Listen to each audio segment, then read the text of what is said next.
and California Reparations Task Force to study and develop reparations proposals for African Americans, with a special consideration for African Americans who are descendants of persons enslaved in the United States. Before we begin, we will have Parliamentarian Johnson. Today is Wednesday, December 14th, 2022, and the time is 9:03 a.m. The AB 3121 Task Force meeting is now called to order. Good morning. My name is Camila Moore, and I'm the chairperson of the First in the Nation California Reparations Task Force to study and develop reparations proposals for African Americans, with a special consideration for African Americans who are descendants of persons enslaved in the United States. Before we begin, we will have Parliamentarian Johnson do a roll call for attendance and determining whether we have quorum. Parliamentarian Johnson. Thank you, Madam Chair. Chair Moore. Present. Vice Chair Brown. Member Bradford. Member Grills. Member Holder. Member Jones Sawyer. Yo. Member Lewis. Present. Member Montgomery Stepp. Here. Member Tamaki. Here.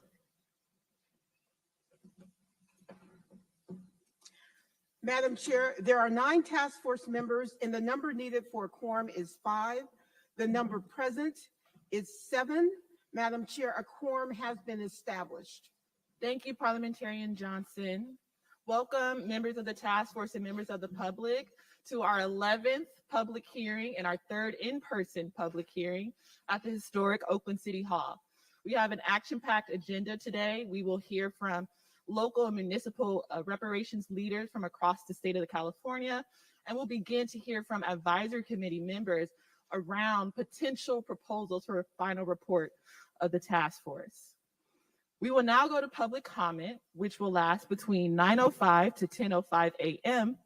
But before we do so, I would like to acknowledge Council Member Carol Fife and Assembly Member Mia Bonta, who has some opening remarks for us. Can we please give them an applause?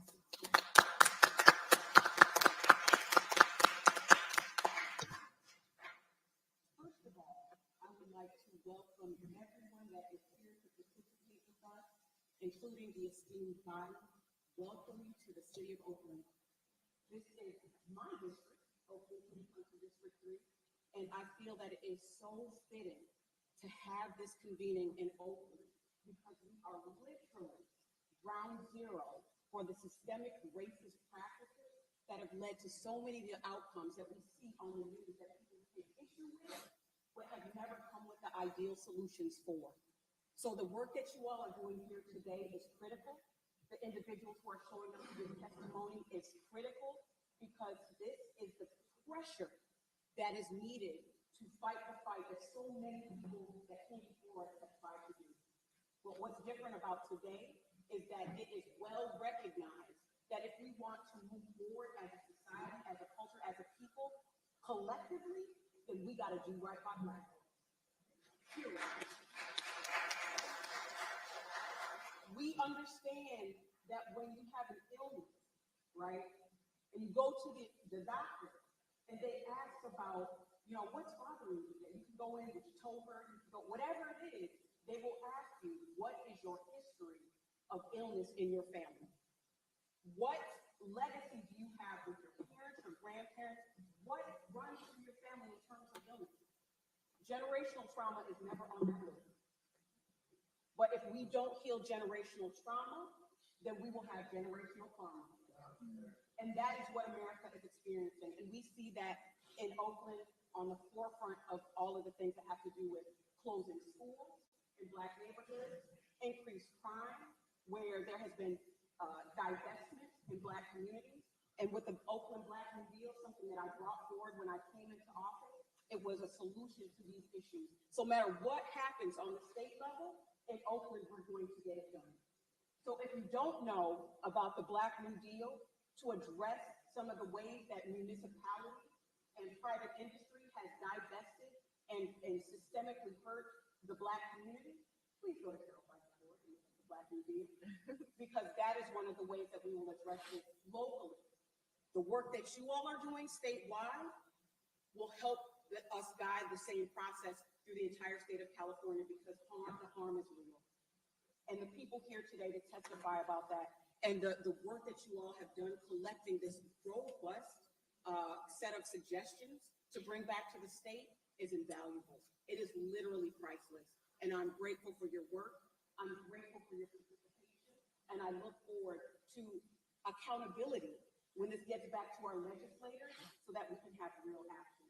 Thank you all for being here today. I appreciate you all. I appreciate your work.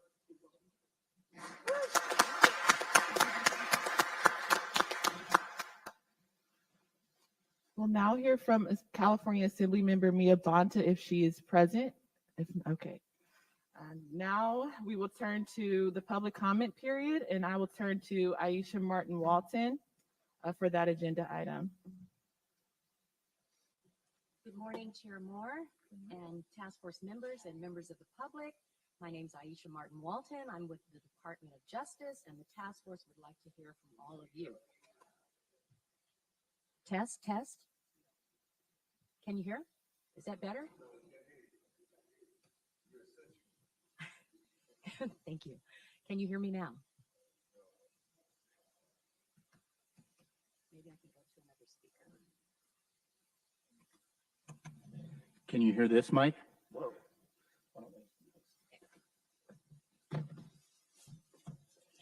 All right.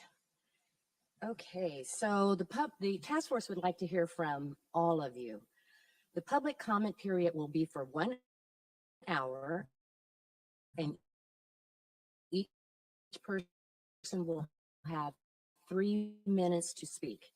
Please be advised that if politely interrupted. However, please know that the public comment period during each meeting, there's one during each meeting, and the task force encourages you to participate. You may also submit written comments at any time via email at reparationstaskforce@doj.ca.gov. This morning we have speakers in person and on the phone. So Chair Moore, how would you like to proceed? We'll start with those who are here in person. So if you are here in person and would like to make a comment, please approach the mic, and you will have 3 minutes, and I will tell you when to begin. All right, good morning. Good morning. Thank you very much for letting me speak this morning. Good morning, Council. Good morning, Task Force. Good morning, neighbors. Good morning, beautiful city of Oakland. My name is Raphael Plunkett, and I'm so happy to be here. This is my first time visiting Oakland, and it really is beautiful. I am here with my husband, Joe Plunkett. We have driven up from Diamond Bar, and we enjoyed the ride up, and we're so happy to follow the progress of this unit. I'm also representing CJAC, the Coalition for a Just and Equitable California.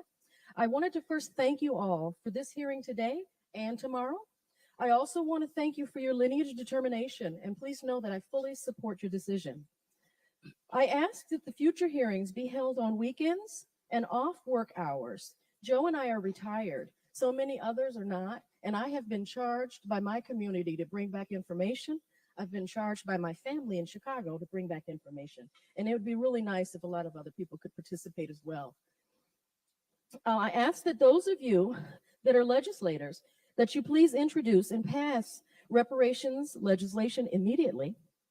I ask that the report be distributed widely. Please also consider printing a pamphlet with the executive summary and the recommendations, making it readily accessible, and distribute it widely. It's not so conducive for everyone to have access to a 500-page report and read through it. I think a smaller pamphlet would be really helpful.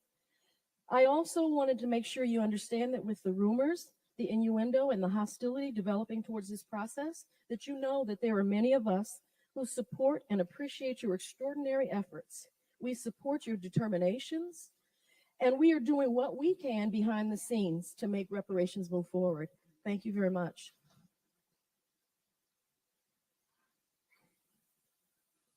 My name is Reginald Romaine. I'm from LA, born in 1966. My question is this: where did you guys come up with these years? And you stop at 77. We going through traumatic racism today. We getting knees on our neck today. So why you stop at 77? In 84, we got news about Oliver North and about the Contras. I personally bought dope from Freeway Rick. I did my time to society. In 84, we had mass incarceration, red line and everything still in. Why would you cut it off at 77? We need it to today. And another thing is about, what about our ancestors, my mama, my grandma, my brother, that's not here no more? Where their money gonna go? Is they gonna get the same reparations too? You know, we need these questions answered because a lot of people, I have a salon, I've been in business for 25 years. My thing is at this, at 420, 1 year, which is Hitler Day, in Temecula, California, I moved away from LA. My business was vandalized from KKK members' initiation day. A police person that I cut his hair when he was little told me, he said, you know what today is? Today is Hitler initiation day.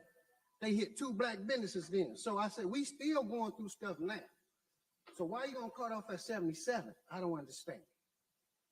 I thank y'all for hearing my words, and Black people's power to it. Thank you. Next commenter. Good morning. My name is Marion Johnson, and I am a resident of Oakland, East Oakland in particular, and I'm also a resident of what was Russell City. In 1963, we were forced out of our land, off of our property. We were given nothing in order for us to move on. We were forced into East Oakland, which was the only place we were able to live.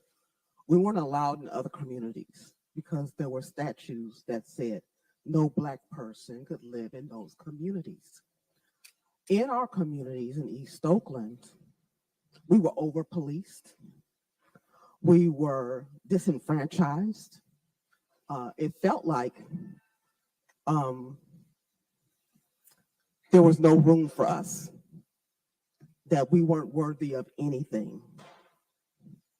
The only comfort we felt for a short period of time was when the Black Panthers came into our neighborhoods and made sure we were safe getting to school, made sure we had food to eat in the morning. But other than that, the police were not there to help us. The schools were not there. There was the preschool to prison pipeline. I remember the old books that had writing and scribbling in there. For years, we never got new books. I was followed by the police for certain reasons. My brothers were brutalized and put in prison. My grandparents came to California in the 1940s. They landed in West Oakland. They were pushed out of there by the 980 Project. Then they landed in Russell City, where my mother and my father met and married. They were forced out of there when I was an infant, placing us in a place that was not safe. I can't tell you how many times we went to developments to look at the new model homes. They let us go in. By the time we got back to fill out paperwork, offices were empty every time. That wasn't a coincidence. They weren't going to allow us anywhere. So I'm glad I'm able to see that this task force is here to provide reparations for our community. I don't know anything about dates, but I know what happened to my family, and my mother is still here. And I'm hoping that she's able to see what comes from this, and that she gets some form of justice and some form of peace. Thank you for your time. Appreciate it. Thank you for your comments this morning. Next speaker, please.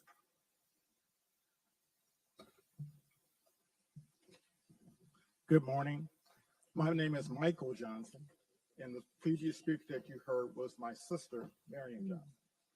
We come from the same family that was impacted not once, but twice by what we have. We were impacted not once, but twice. What my sister spoke to was the maternal side of our family. What I'm about to speak to is the paternal side of my family. My grandmother, 60 years ago, spoke at a committee similar to this one. It was the committee that talked about the public hearings on the Russell City Development Project, January 22nd, 1963. At a time where they were allowed to speak publicly, they spoke twice. What my sister spoke to was the maternal side of our family. What I'm about to speak to is the paternal side of my family. My grandmother history are doomed to repeat it. This is the 11th meeting, I believe, of this particular committee.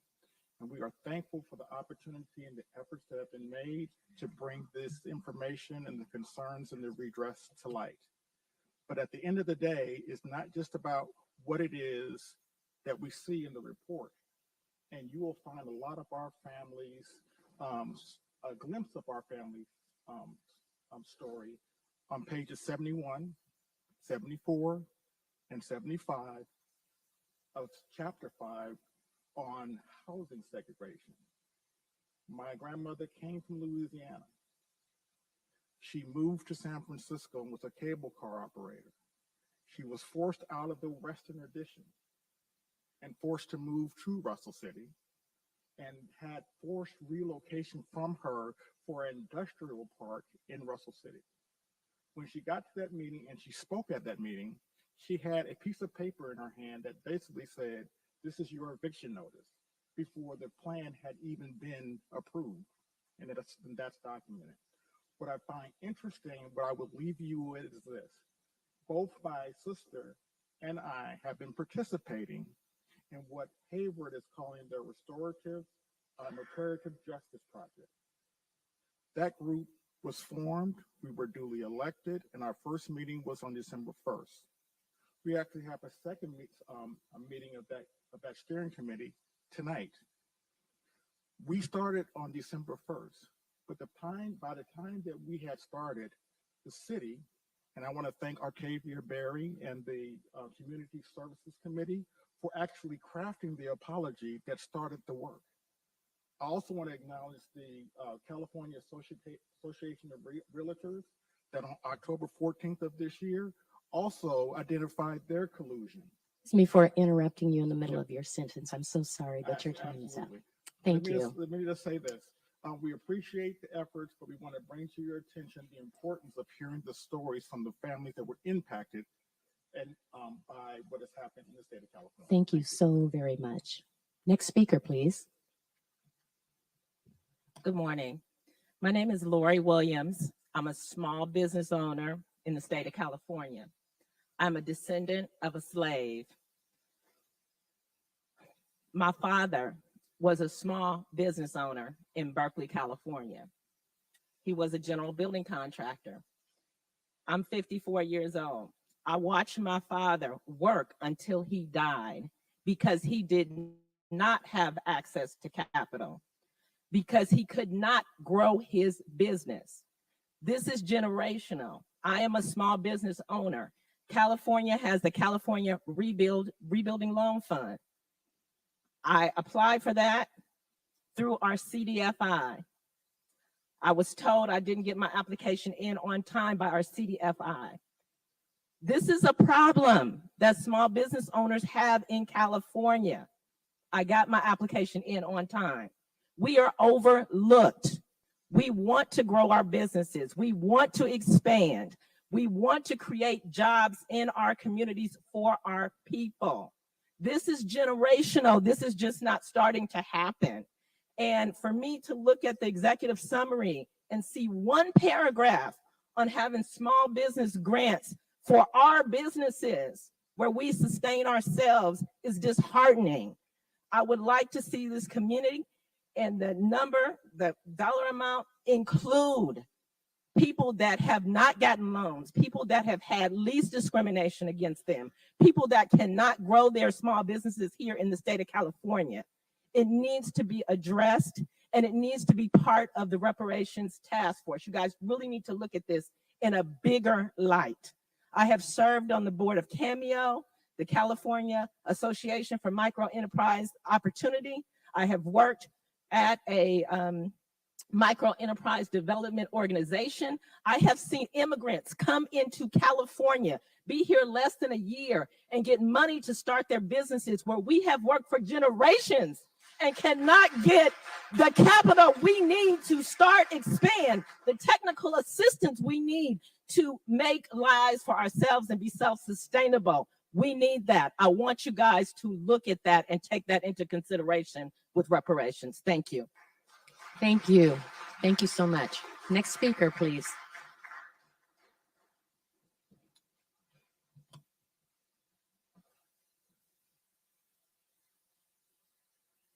أعوذ بالله من الشيطان الرجيم بسم الله الرحمن الرحيم أشهد أن لا إله إلا الله وحده لا شريك له وأشهد أن محمدا عبده ورسوله اللهم صل على Muhammad wa ali Muhammad. Giving honor to my illustrious and industrial forefathers, the Honorable Marcus Messiah Garvey, Noble Drew Ali, and Malcolm X. Islam. Good morning, everybody. Can you hear me? A little bit, okay. So this is what I want to be paid in. This is what you should be actually for, not I looked at the agenda and I tried to answer the 5 questions on there. Question number 1, what are the damage time frames? The damage time frames are as follows: 1619 to 1865, we're under enslavement. 1865 to 1877, we're under Reconstruction. 1877 to 1965, we're under Jim Crow segregation.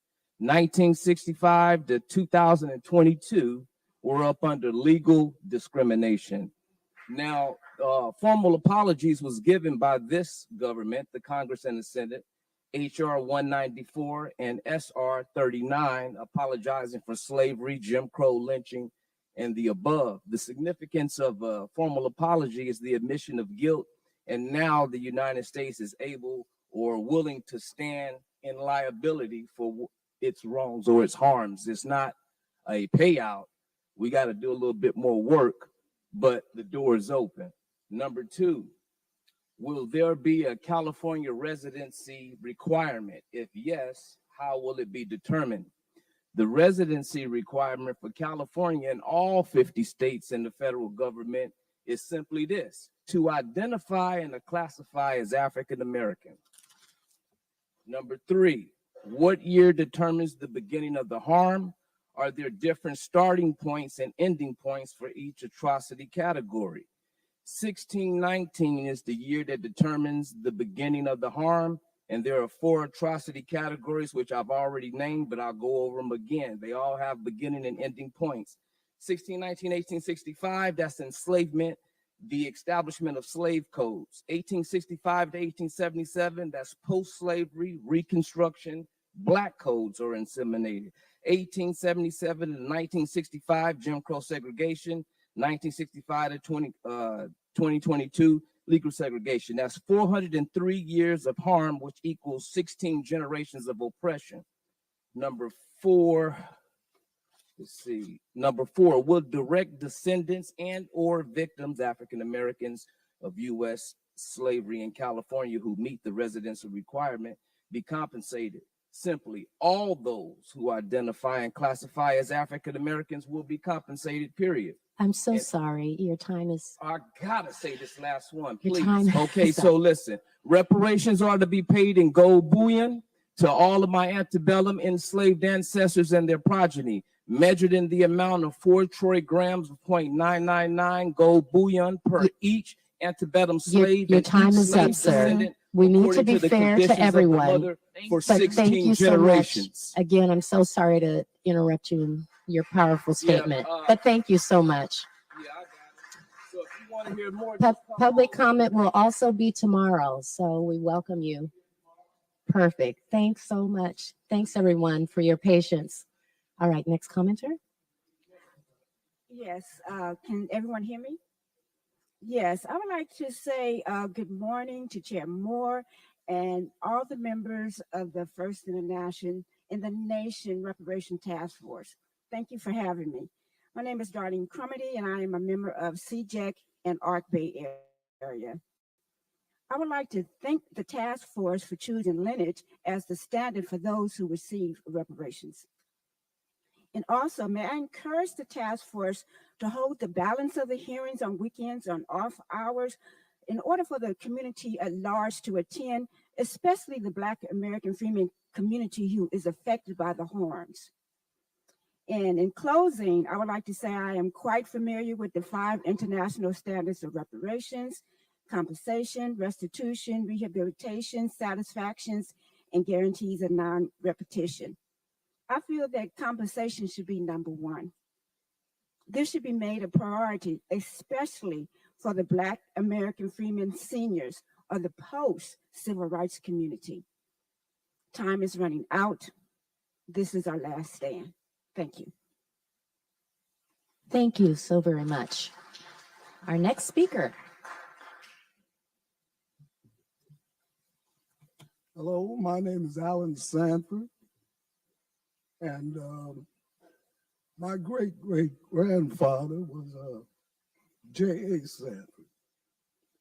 Any of you read about the Dred Scott case, then you'll know that he was the one that started that filibuster. In 1986, Senator Joe Biden put the asset forfeiture law on the books. In 1999, Bill Clinton deregulated the banks. In 2004, Securities and Exchange Commission was warned by the FBI about the conflicts of interest between politicians and bankers. 2006 to 2008, Eric Holder found the banks guilty. As a matter of fact, it was Wells Fargo and Wachovia, guilty of laundering $378 billion. City of Oakland had an opportunity to get that money. Not taken. 18 months after Mr. Holder's conviction, Loretta Lynch found HSBC guilty of laundering over $200 trillion. Now, my proposal is let the banks and the 1% keep the money that the banks stole between 1986 and 2006, take that 200+ trillion, put it on debit cards, give everybody in America, in the 99%, one with a $300 per day limit, and then we'll resume this conversation about reparations, because then everybody will have a place to stay and something to eat. Sir, thank you so much this morning. Our next commenter, however, before you begin to speak, I'd like to check in with the chair. It's about 9:30, and according to the schedule at 9:35, we would begin to take the online callers. So just wanted to give you a heads up, but we do have several people here who would like to speak.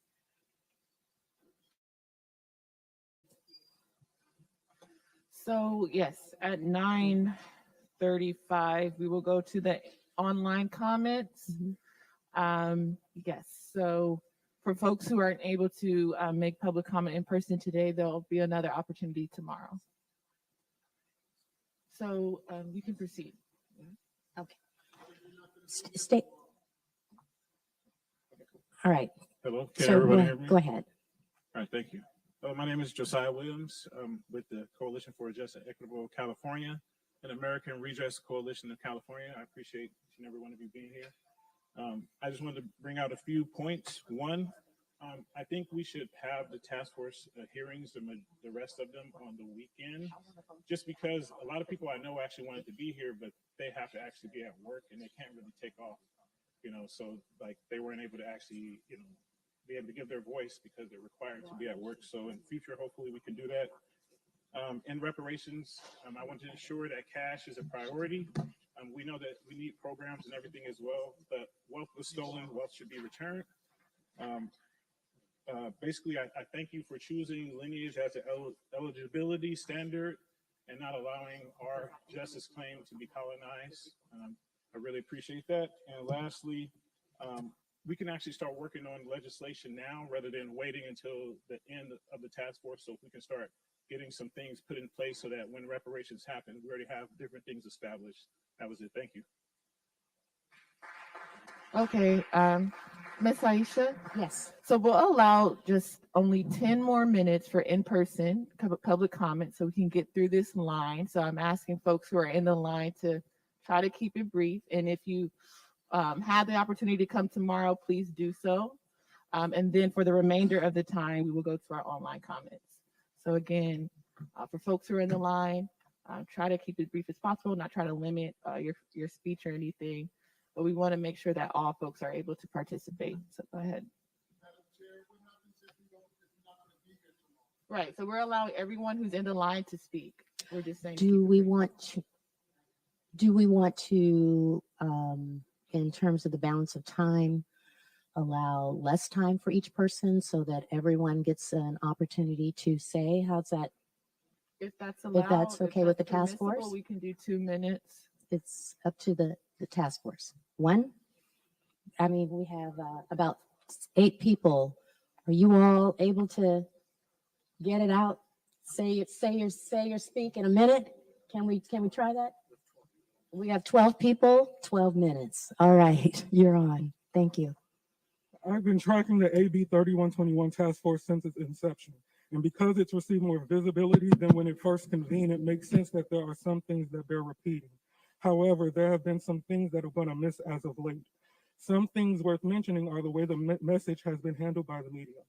The Breakfast Club, for example, has not talked about this commission since its inception, at least not that I can recall, yet the only time they choose to bring up the subject is when they let Dr. Umar Johnson speak loudly and wrongly about the details.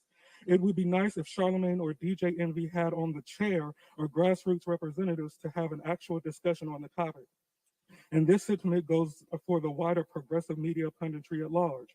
People like Breonna Joy Gray and those who are formerly known as the Fred Hampton leftists, now called Revolutionary Blackout Network, Compton J and Nick, Sabi Saz on Twitter, who collectively have done their best to ignore any of the advocacy work done by truly progressive political groups. Also, people like Jessica Ann Mitchell Aiwar, aka Jam, Mutale Nkonde, who conspired to write a piece so salacious and fraught with lies against grassroots organizers that even Harvard had to retract their statements. And the others. Thank you so much. Your time is up. I'm so sorry. We're going to try to get to everybody today.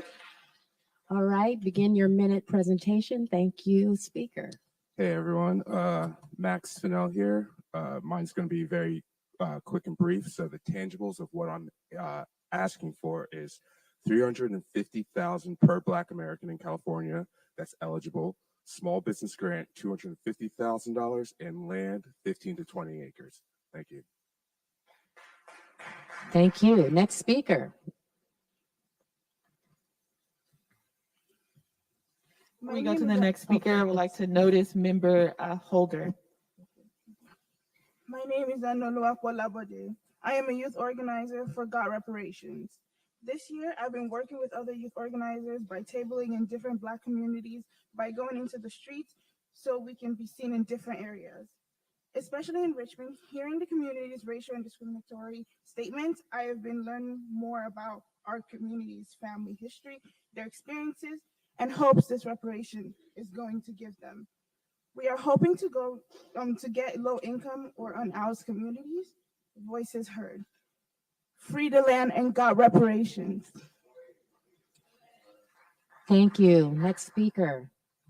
Hi, I'm Alito Toure with Got Reparations. I am under the leadership of our youth. They have been going to cities, streets, and the hood to do what we have not been doing, which is block by block listening to the people. This is a boots on the ground data collection, and we are grateful for those that are in the audience, and we're grateful for you all in doing your work, but we must remember this is not just a middle class, Black middle class, Black bourgeoisie. This has to be done on the local level. We have 50,000 people since 2010 from Oakland, where the Black Panthers and Black Lives Matter reside, that had to leave. Displacement is not okay. So please, like Onuluwapu has said, join us with this movement, 57 counties, free the land, as Queen Mother Moore would say, and got reparations. Thank you so much. Next speaker. First of all, praise God. I thank God for being here. Second of all, my name is Imhotep Eel, original Asiatic. Second of all, I would like to say America owes us the whole goddamn country. Because if it's an eye for an eye and a tooth for a tooth and a life for a life, they owe us the whole goddamn country. They have killed over 600 million and counting of original people here in America. When they gave Ukraine all that money, $250 billion, that was a slap in our face here in America, original people that has been oppressed, compressed, and depressed, and we still being oppressed, and y'all really don't have no ear or no eye or no heart to sympathize with our condition. What I'm saying is, give us what y'all owe us and let us get up out of here because y'all owe us the whole goddamn country. Thank you, sir, for your comments. Next speaker. Madam Chair, members of the board, those of you at the sound of my voice, I'm Morris Griffin, better known as Big Money Griff, strong community activist, leader, and problem solver. Wakanda forever. I'm here today to ask that you and demand that you give us a reparations check to the day we die. Why?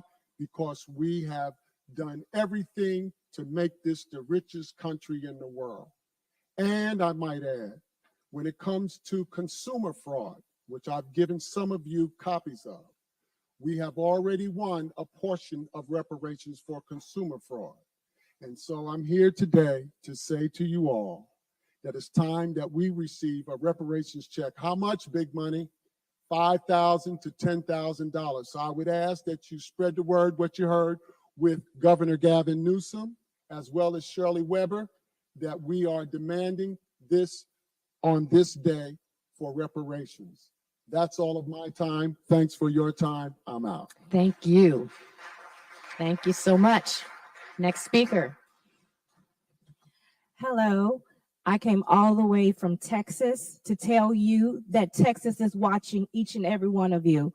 We're watching to see what you're going to do for Black Americans, not African Americans, but Black Americans who built this country, who is owed reparations. And I just want you to know, Texas is watching you.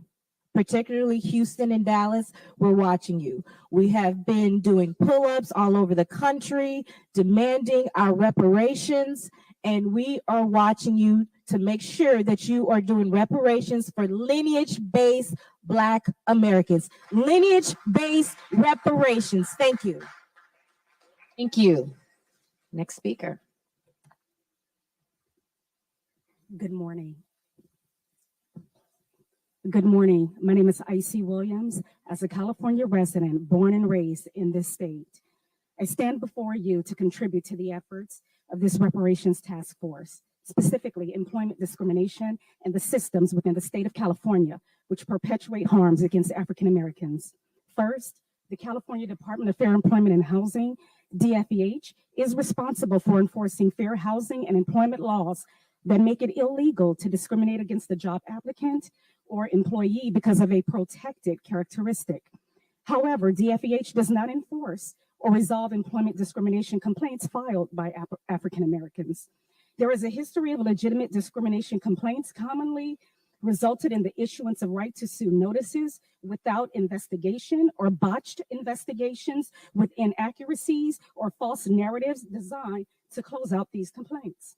In most cases, when African Americans file DFEH Excuse or me for EEOC, interrupting these you. administrative mediators. I am so allow- sorry that your time is up. We're trying to give everyone 1 minute, but thank you so very much. Please, No, it's not. please, It's not long. How many minutes? please, you had 1 minute. 3 minutes. Thank you. One minute. No, we're done. We have 2 more speakers, but however, you can submit your comments in writing or come back tomorrow.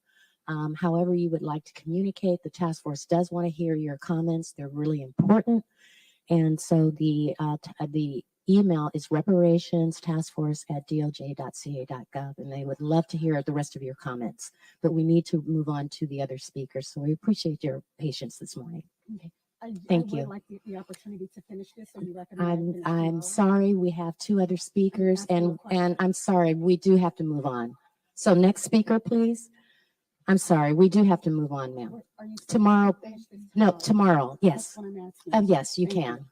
I'm so sorry, I didn't understand your question.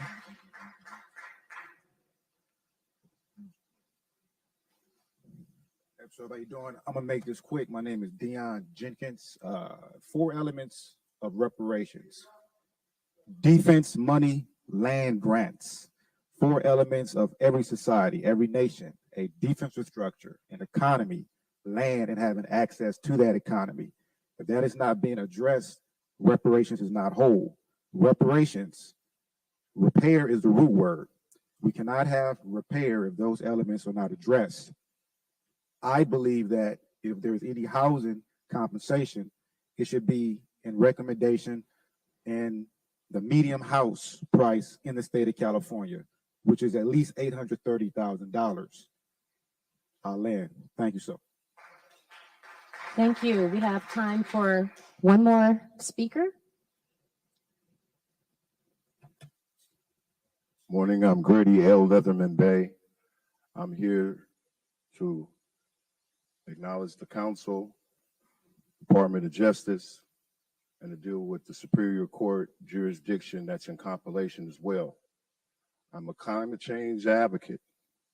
I have a new repository to hold the entitlement in the community, and I've been recognized under climate change to deal with funding under the new state, which will be El Magrib.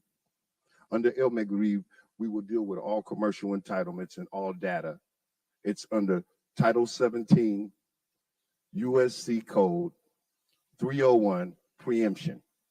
The documents will be put on display and given to the council today under the Department of Justice because it's an extraordinary jurisdictional entitlement that gives us the right to hold our own entitlement without being minorities or minor of our own depositories.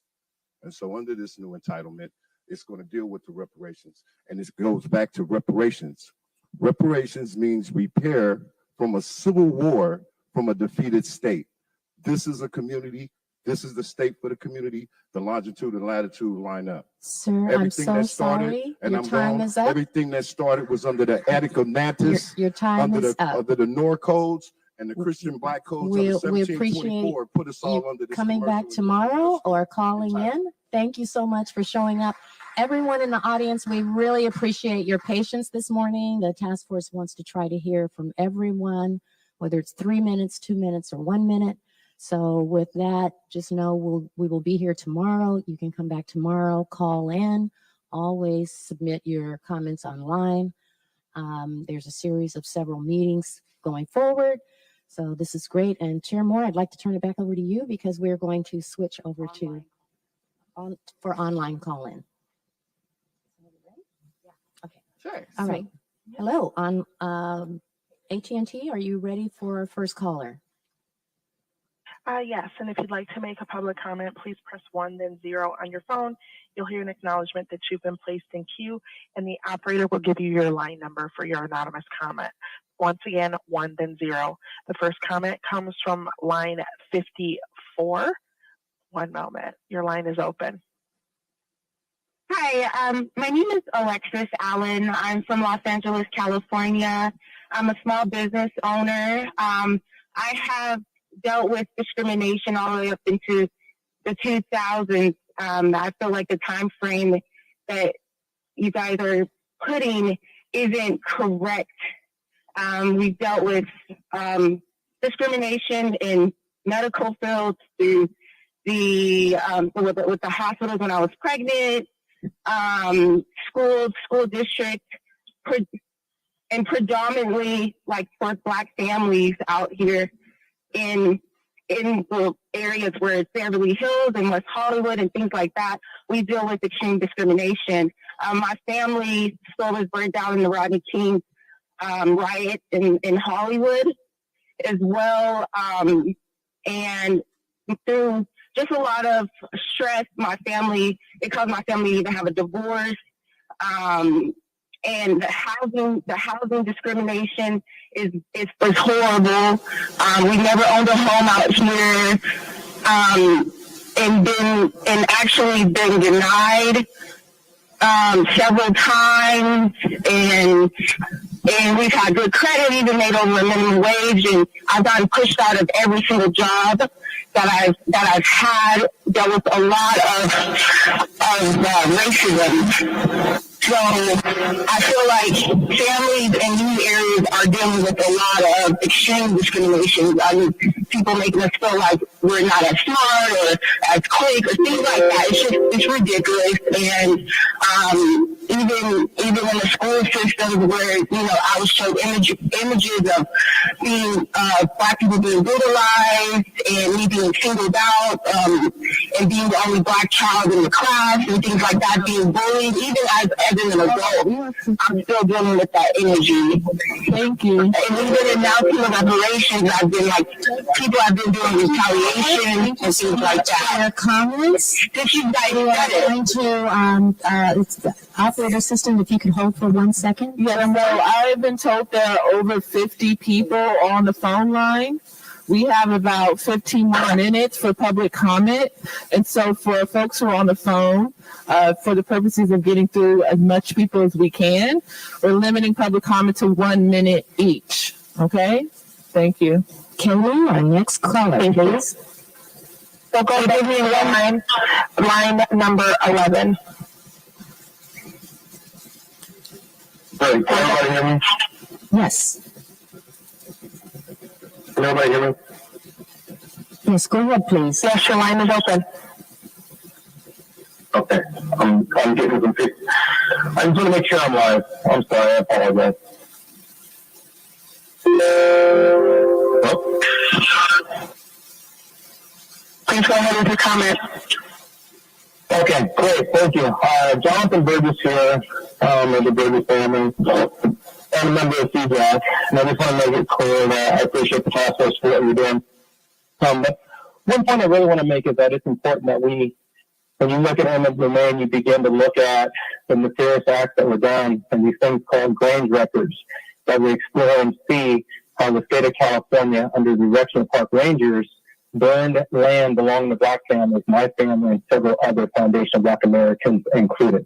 I would also encourage you all to have these meetings on the weekends so that everybody can hear this knowledge and this information that's being revealed. Last but not least, just like the state of California changed Negro bar to Black minors bar, let's be clear, this is for foundational Black Americans. So the reparations will be lineage-based. It is lineage-based. And so, yes, Black is where we stand. I land my plane there, and I'll be back tomorrow for another comment on more information that we need to make sure we include in this report. So much. Please, when we talk about not only the state, but the government can, and the local county can we have our and the demise of Black people. We'll go next to line number 9. Line 9, your line is open. Friday, your line is open. Good morning. I'm Friday Jones. My name is Constance Jones Muhammad. I'm the president of the National Assembly of American Slavery Descendants. I have 3 quick points. 1, peoplehood. I want to thank this task force for recognizing the peoplehood of American freedmen. When the Freedmen's Bureau was established and Field Order 15 was given, it put American freedmen on par with Cherokee freedmen, Chickasaw freedmen, Choctaw freedmen, Creek freedmen, and Seminole freedmen, and it is these freedmen that are now renegotiating their treaties with both their indigenous nations and the United States. 2, anchor organizations will be needed through the remainder of this task force, and if there are anchor organizations running campaigns counter to the peoplehood of American freedmen and descendants, they should be removed as anchor orgs at this time. 3, midweek hearings do not allow for maximum participation by the public. I urge that you all reschedule the remaining sessions to Friday, Saturday. Thank you for your time. Blessings to our ancestors. Thank you. Thank you. We'll go next to line number 10.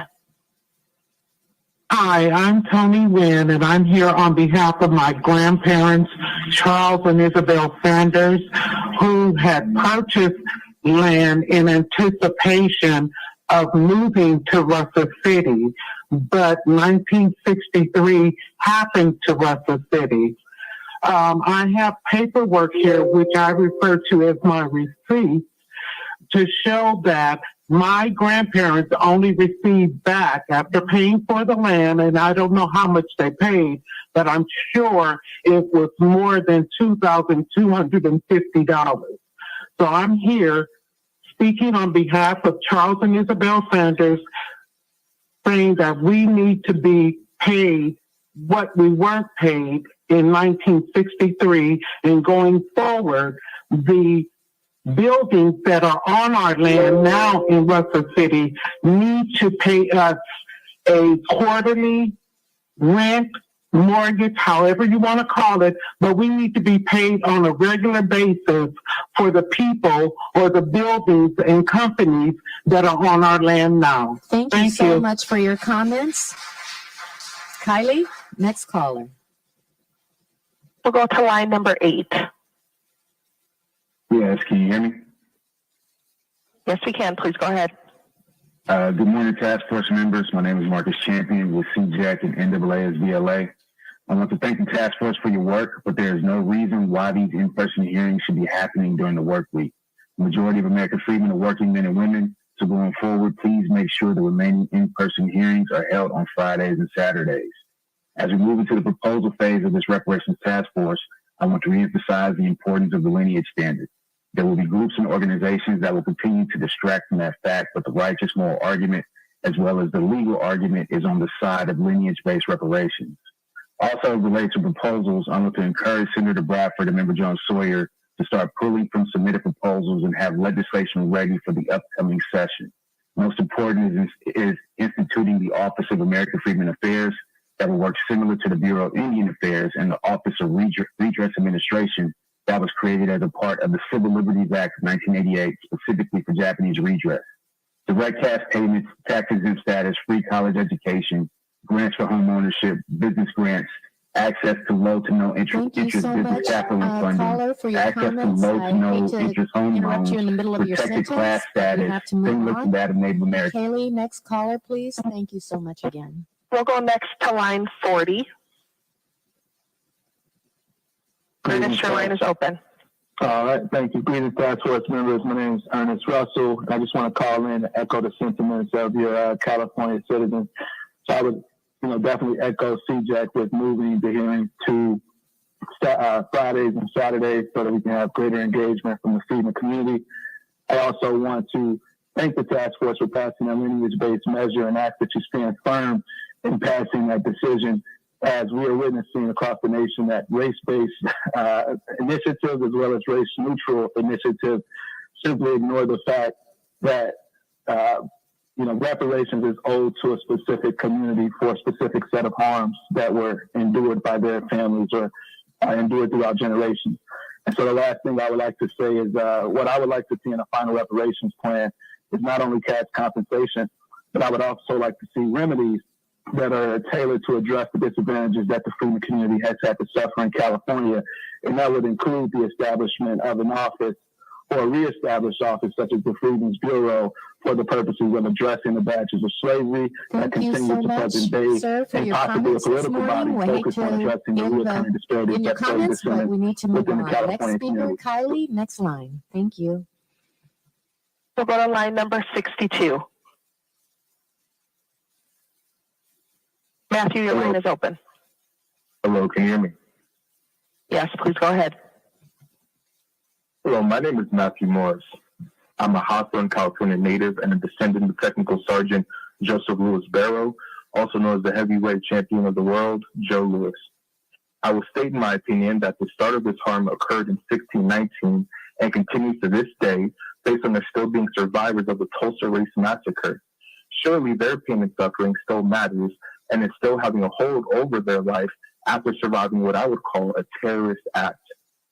So first off, let me remind this council, let me remind this task force that reparations are to be an apology And let me define that quickly, that reparations, by defined, are the making of amends for a wrong one has done by paying money to or otherwise helping those who have been wronged. And then lastly, I want to say that this is also a matter of accountability. Accountability is defined as the fact or condition of being accountable, responsibility.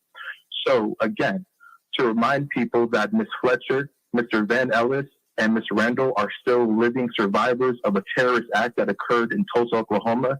Reparations cannot be denied. It must surely be affirmed. And if you give it to Japanese descendants, if you give it to Native Americans, Sir, if you give it to Native so much for your Hawaiians, comments this if you morning. give it to other groups. We really appreciate it. And Kylie, next speaker. Thank you. Line 29. Yes, good morning. My name is Ladonna Williams. I'm a descendant of enslaved and freedmen Reuben Downing and Elias Downing. I am making these requests that Black Americans be made a protected class immediately, that immediate payments of $5 million per person per Black American harmed through chattel slavery. I am also asking that you shorten this study and get on with the order of redress and reparations immediately. I am also asking that you respect the public and our input, because at the end of the day, this impacts us, that you give us more time to be able to communicate. You say that you value our time and our input, then please allow adequate time.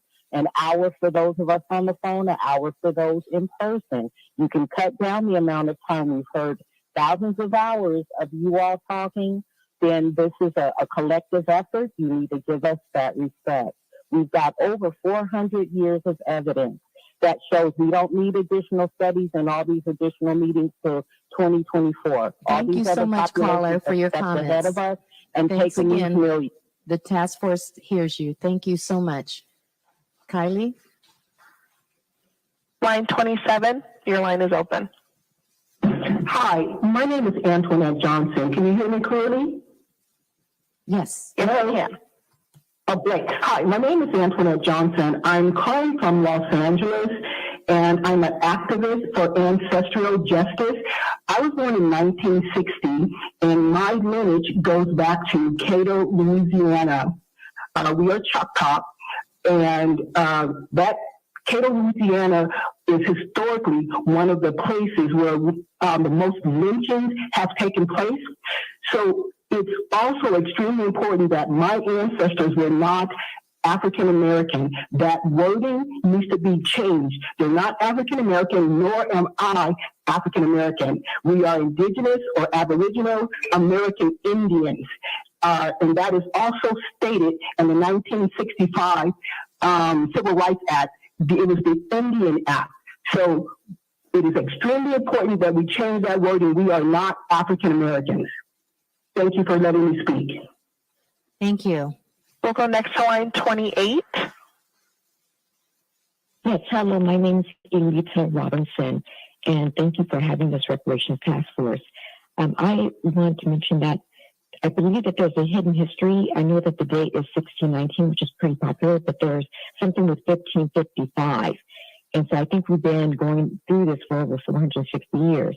Having said that, I think the cash payments, I'm hoping that when you guys hand this in next year during summer, that it's a turnaround time of 48, maybe 72 hours before the checks are in the mail, given that America has proven that they can give out the money almost immediately to other people besides us. And so I hope that that is pushed forward. Anyway, I want to thank you guys for setting this up, and then also to keep us aware that while we're doing our meetings, do know that there are others doing theirs and how they can dissipate and upend whatever we come to decide is best for us. So we just definitely need to keep this lineage based and know that not only are we meeting, but there's a power greater than ourselves that is also meeting and working on our behalf. Thank you so much for your comments.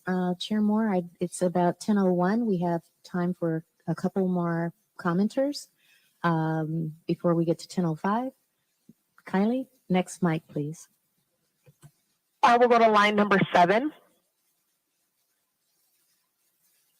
Angela, your line is open. Line 7.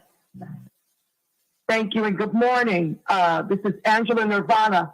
In a Newsweek article dated 12/8/22, some experts are concerned that the current language of the eligibility criteria might open the door for individuals identifying as white to possibly receive reparations. Dr. Darity states, if this is the complete language of the eligibility criteria, it's possible that an individual who's not living as a Black person in the U.S. or somebody whose ancestors endured slavery abroad might be eligible. Ms. Chaifa and white folks said that white folks proving lineage based on rape of Black women and children might be eligible. Mr. Lewis said the person claiming eligibility based upon lineage has to prove they've been harmed by the lingering effects of slavery. How do we prove it? For example, Afro-American freedmen prove discrimination in hiring practices because we don't speak Spanish or simply because we're Black.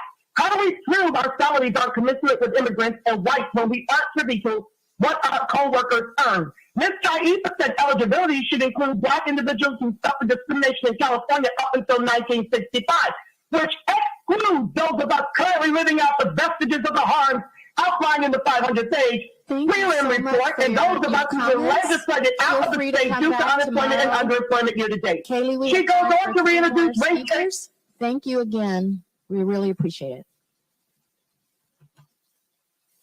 We'll go to line 21. 21, your line is open. Dawn. Good morning. This is Dawn Bastiano. I'd like to request that meetings be moved to the weekend as well to broaden engagement, and that there be a move to introduce legislation that can implement some of the recommendations that were lined out in the report. Also, when we talk about disparities and harm, we must include the part state officials played, the institutional, structural, and political racism of the day that we are still fighting to come up from under. Have to be part of the conversations. Redlining, eminent domain, lack of educational resources, inadequate housing, food insecurities, limited employment, business opportunities, limited state contracting for Black businesses steep from the effects of racist laws and racist practices that have never been removed nor countered head on and continue to do harm today.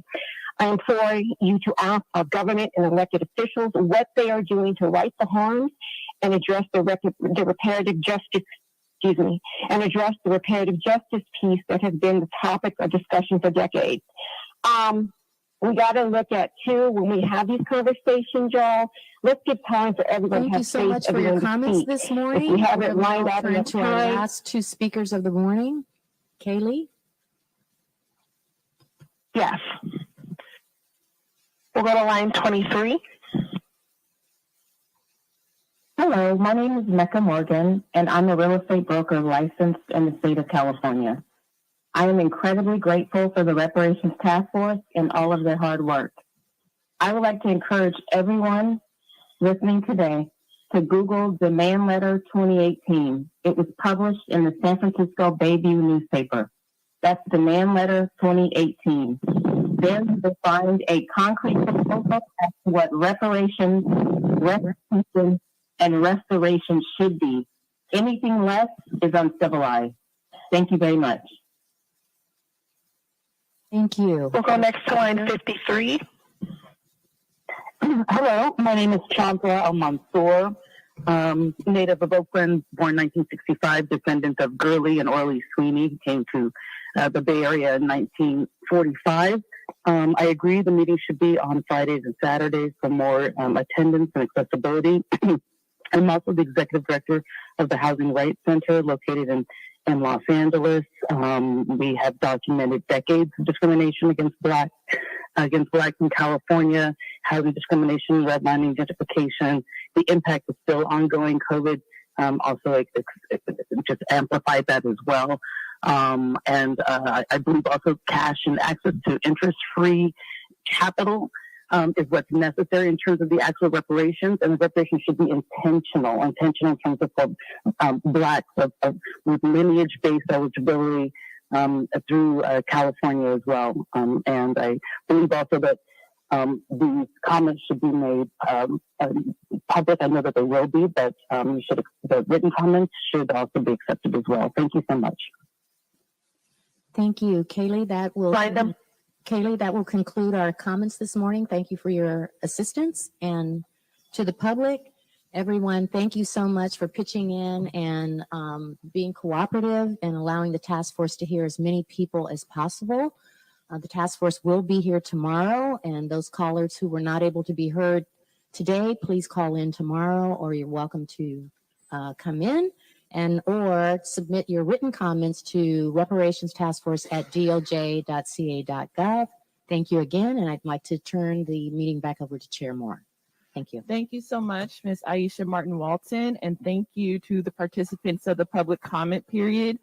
Before we move to agenda action item number 3, which is the approval of the September hearing meetings, I just want to make a quick note that small talk is being picked up by the audio in the chambers. And so just work on limiting any small talk so that folks who are watching virtually aren't adversely impacted in terms of participation. Okay, so the next item on the agenda is the approval of the minutes. The minutes from the September 22 task force meeting were sent to task force members with materials, and we've all had a chance to review them. So at this point, are there any questions, comments, or corrections regarding the minutes? And if not, we can to accept the minutes.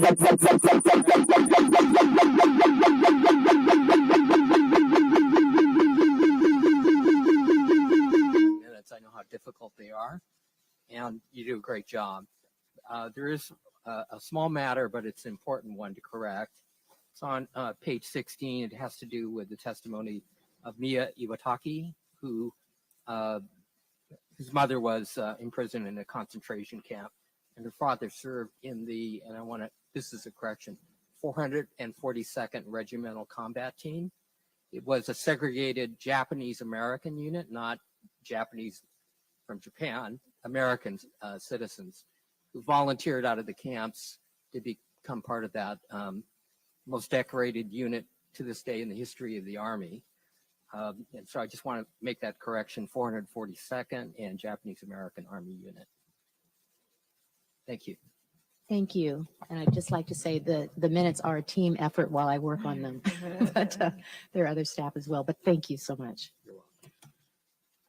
Are there any other corrections? If not, we can entertain a motion.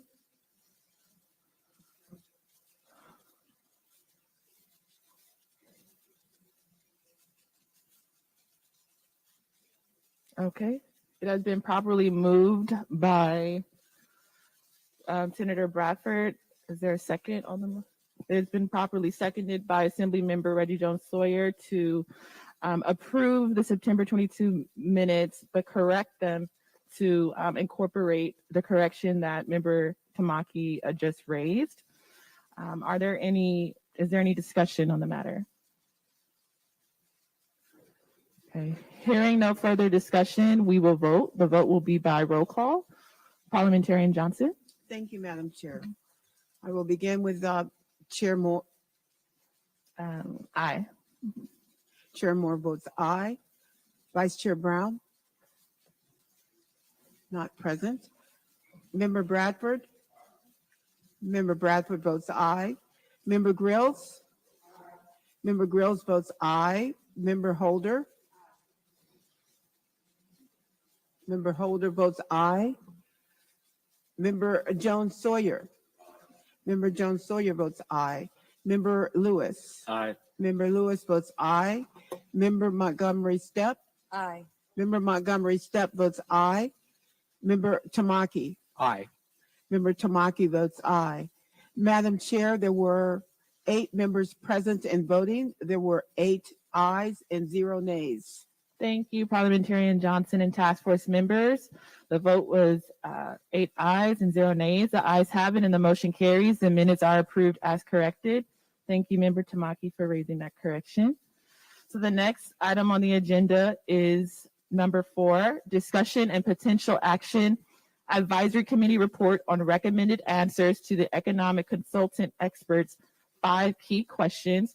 The presenters for this hearing will be, for this part of the agenda will be myself, Member Jovan Scott Lewis. I also want to take into account, oh great, we have our our esteemed economic consultant team with us, particularly Professor Casey Campbell and Professor Thomas Kramer, who will be available to answer any questions throughout this discussion. Before we get to agenda item 4, I do have some housekeeping, thanks to Parliamentarian Johnson, about how the remainder of today's hearing and tomorrow's hearing will go, because over these next 2 days, we'll be hearing from advisory committees, pretty much reporting back on the work that they've been doing over the past 2 months. We've been kind of in our silos, working on what could be potential final recommendations that will be in our final report, July 1, 2023. And so there are certain, in terms of procedure, I just want to remind task force members that when the advisory committee reports on redressing the harms delineated in report 1, any motion made will need to clearly state the directions that they are giving the DOJ staff. So, for example, specifically state they approve the proposed preliminary recommendations as presented, amended, and that they be returned to the DOJ staff for refinement, finalization, and preparation for presentation and vote during the January task force meeting. Or you can say if they want an amendment to any part of the recommended proposals, if they want to delete part of the proposal or add language, they will have to amend it before the vote is taken.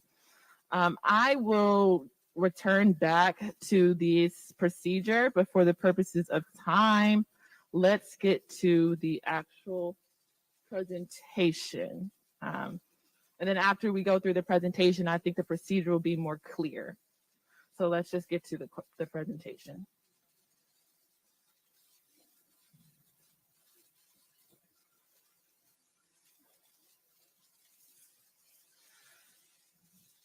Okay, so while we get our presentation up, just to frame the conversation, if we could, Professor Kramer or Professor Casey Campbell, can you remind the members of the public and the task force why you are seeking the task force's recommendations on the 5 key questions that you all brought up?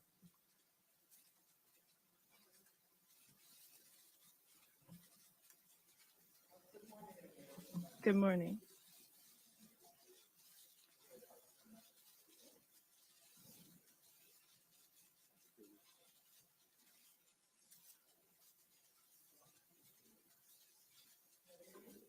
Yes, we were kind of bring the mic down.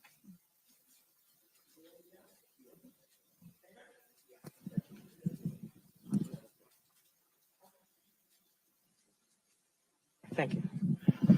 All right, good morning, everyone. To give some context related to this part of the agenda, the expert group has put together a scope of work that deals specifically with the harms or atrocities related to slavery as an institution and the process of reparations. In order to delineate each atrocity or harm that we outlined at the last meeting, there were a couple of frameworks that were needed to provide calculations that would be appropriate for the 5 different harms that we had identified as unjust property takings by eminent domain, the devaluation of Black businesses, housing discrimination and houselessness, disproportionate Black mass incarceration and over-policing, and health harms. The questions are specific to provide calculations that operationalize and allow us to give figures related to these particular harms or atrocities. There are frameworks that allow us to give these estimates that identify either a process or processes related to the harms. And again, as I said earlier, it is a way for us to quantify the burdens associated with the institution of slavery, the harms or atrocities that we have identified that historically have been burdensome and continue to be burdensome. So it's to provide calculations or to provide actual numerical values so that we can be able to have a conversation about what it looks like when we put all of this together. Excellent. Thank you so much, Professor Campbell. So now we can go to the next slide where we will summarize the 5 framing questions concerning potential compensation. So the first question is, what are the damage timeframes? This becomes even more important for the prioritization of African-American descendants of persons enslaved in the United States. Are the damage timeframes 1865 to 1960? This is a question that the economists have posed to the task force, and the advisory committee that comprises of myself and Jovan have started to explore what could be recommended answers to these questions. The second question is, will there be a California residency requirement? A lot of members of the public are wondering what are the rules around whether there will be a residency requirement. This is the question that the economists have also asked the task force to contemplate. If there is a residency requirement, how will it be determined? Member Jovan Scott Lewis and I have begun to explore recommended answers for that question as well. Number 3, what year determines the beginning of harm? Are there different starting points and endpoints for each atrocity category? We'll go on and explore that question as well. The 4th question, will direct victims and/or all African-American descendants of U.S. slavery in California who meet the residency requirement be compensated? And the 5th question the economic consultant team has asked the task force to consider is, how will reparations be paid and measured to ensure the form of payment aligns with the estimate of damages? So after me and member Jovan Scott Lewis explore these questions, we'll then turn to the task force for questions and discussions and potential responses to the economic consultant's questions. Next slide. So again, this is just added context, basically what Professor Casey Campbell has stated. This is from the economic consultant scope of work document. So again, as Professor Campbell has stated, the expert group has identified 5 harms or atrocities the state of California should compensate. From that list, the expert group has selected 5 calculations. The methodology to calculate damages associated with each of the categorized harms and atrocities will be developed by the expert group, subject to be approved by the task force. And again, to recap, the 5 atrocities the economic consultant team has identified for potential reparations in the form of compensation are unjust property takings by eminent domain, devaluation of Black businesses, housing discrimination and houselessness, disproportionate Black mass incarceration and over-policing, and health harms.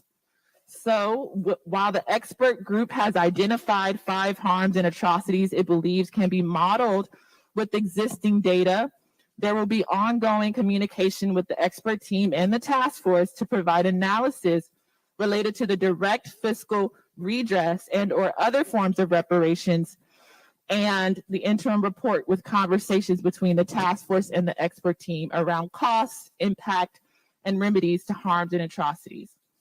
It is anticipated that the task force will later suggest various remedies in response to the models, and the expert team will assess how those proposed remedies compare to the estimated harms. Next slide, please. Again, before we get to the 5 questions, this is additional context. Next slide, please. So for those who are wondering why compensation, if you look at the statute AB 3121, it mandates that our final recommendations must comport with international human rights law standards. And on this slide, it shows the UN General Assembly's right to remedy for reparations under international law. And as we've learned time and time again, under international law, there are 5 forms of reparations: rehabilitation, restitution, satisfaction, and guarantees of non-repetition. But compensation is also a necessary element. And so we are mandated by statute to consider what potential compensation might look like. Next slide, please. And again, compensation, according to the United Nations, compensation should be provided for any economically accessible damage as appropriate and proportional to the gravity of the violation and the circumstances of each case, resulting from gross violations of international human rights law and serious violations of international humanitarian law, such as physical or mental harm, which is why health harms is identified coincidentally, lost opportunities, including employment, education, and social benefits, material damages and loss of earnings, including loss of earning potential, moral damages, and costs required for legal or expert assistance, medicine and medical services, and psychological and social services. So again, that is from the UN General Assembly's right to remedy and reparation for victims of gross violations of international human rights law. Next slide. So we are going to get into the 5 questions soon, but again, for added context, the tenets of the model, this came from the economic consultant team, and we will explore this further in our presentation. The tenets of the model goes as, first, the community of eligibility, which in March we confirmed to be lineage-based. And then we will consider what, again, the damage timeframes might be, and then whether there are residency requirements. And again, to summarize, the 5 atrocities that the economic consultant teams have identified are unjust property takings by eminent domain, the evaluation of Black businesses, housing discrimination and houselessness, disproportionate Black mass incarceration, and over-policing and health harms. Next slide. Again, for further added context, I pulled some statutory provisions from AB 3121 that corresponds with the tenets of the model, starting with eligibility. So these 2 slides correspond with who is eligible. So by virtue of the statute, the task force is required to identify, compile, and synthesize the relevant corpus of evidentiary documentation of the institution of slavery that existed within the United States and the colonies that became the United States from 1619 to 1865 inclusive.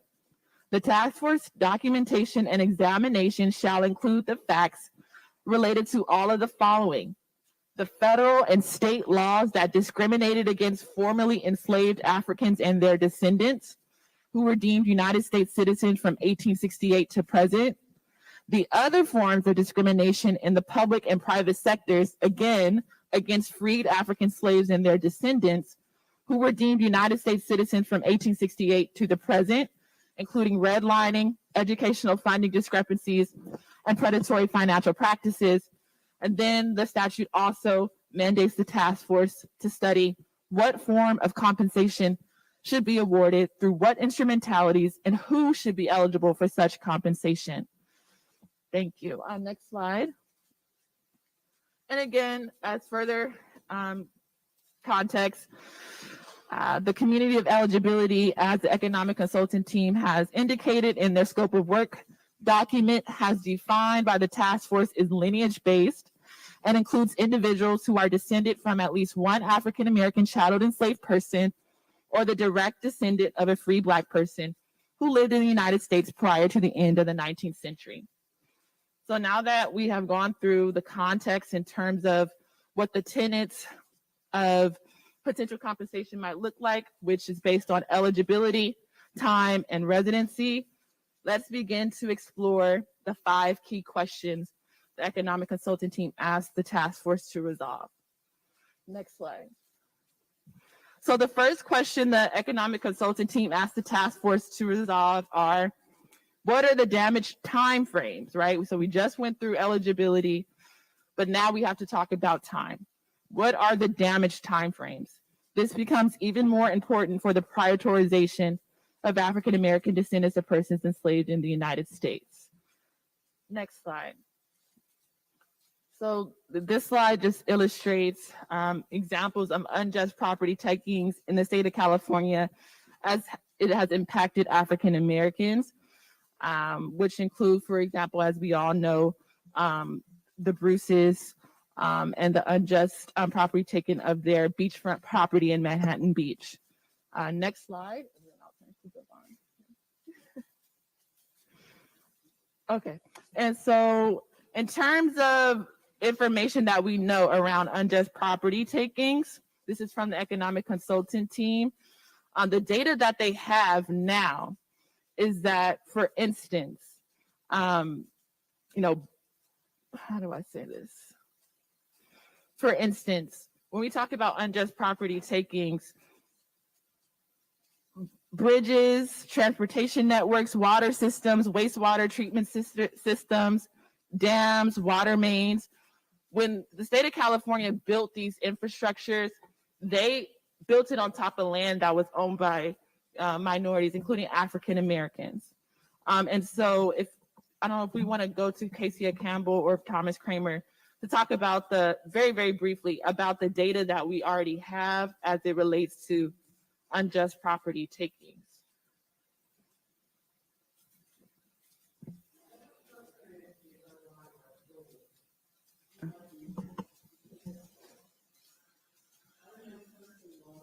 Online, is she online? I don't know if.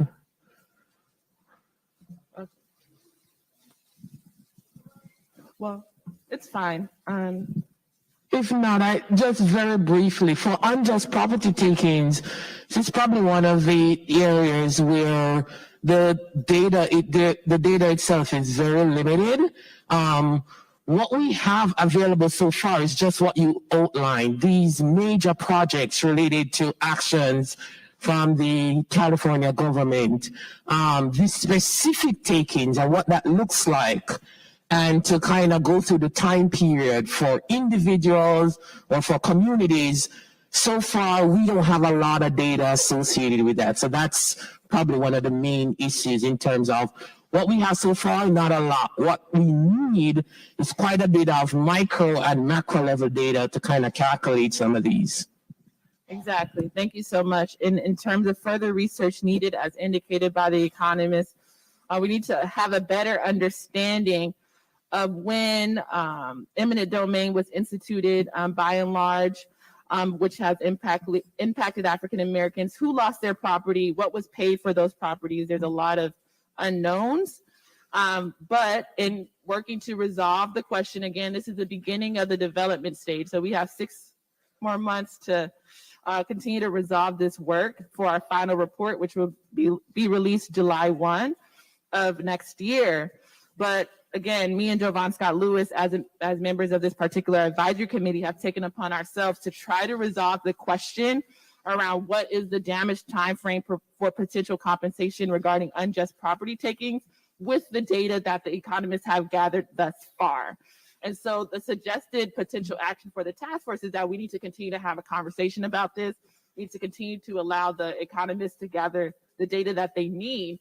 But for the purposes of moving the conversation along, we have come up with a preliminary suggested damage timeframe based on existing research.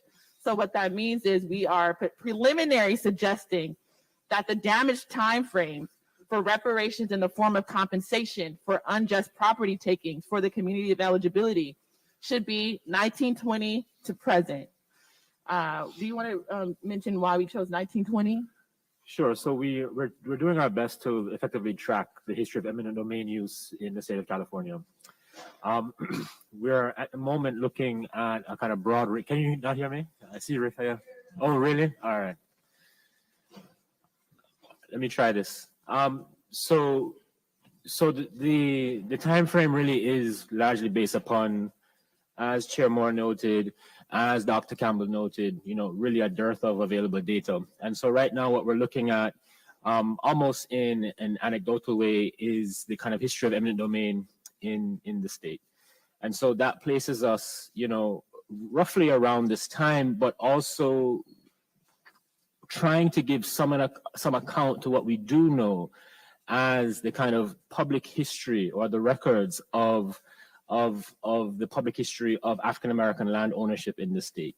So what that means is that we know that African Americans, members of the eligible community, own property in the state of California prior to 1920, right? We've heard stories of, eminent domain being used on communities and on families who've owned property in the state almost from the beginning of the state's inception into the union. So for the moment, you know, where we feel most secure is starting roughly around 1920.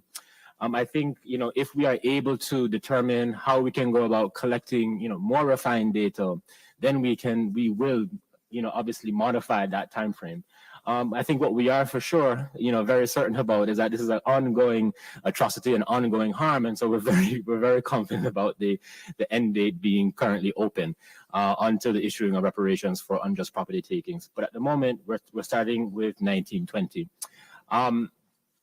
I think, you know, Dr. Campbell, Dr. Kramer, I would love for us to, I think, have a better sense of what the mechanisms that the task force can provide for finding out better data. I think we need to have a very specific set of guidances based upon where we think this data might be accessible, how the task force might be able to use what powers it has to acquire this data. You know, I think it's very apt that we do have representatives, you know, with us over these 2 days from local municipalities, etc., because a lot of those records are held locally. So it would be good, I think, you know, for furthering this particular issue, if we can work together to determine where exactly we might be able to find this information so that we can provide a more refined and more accurate time frame.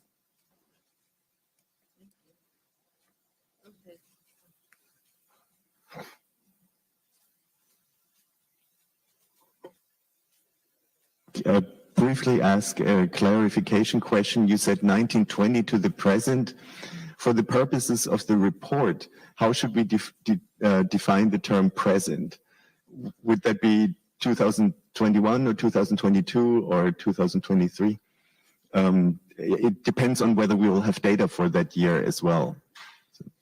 Right. I mean, and so we are limited by data in every instance. I mean, I think across all of the reports that we'll hear from the task force today and tomorrow, we will see that data is the #1 issue that's limiting our ability, or that might limit our ability to provide, you know, really clear guidance at this point.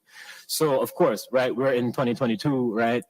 But if we're thinking about the last census, if we're thinking about, you know, when there might have been the last accounting, we may be thinking about, you know, years prior to now, right? You know, the data might be available only up until, say, 2018.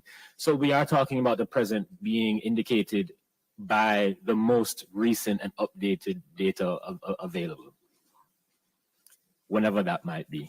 And it's unfortunate, right? Because we think the present in different ways, but it's about what's available. Okay, great. So again, just to recap, the suggested preliminary damage time frame based on existing research for reparations in the form of compensation for unjust property takings is 1920 to present.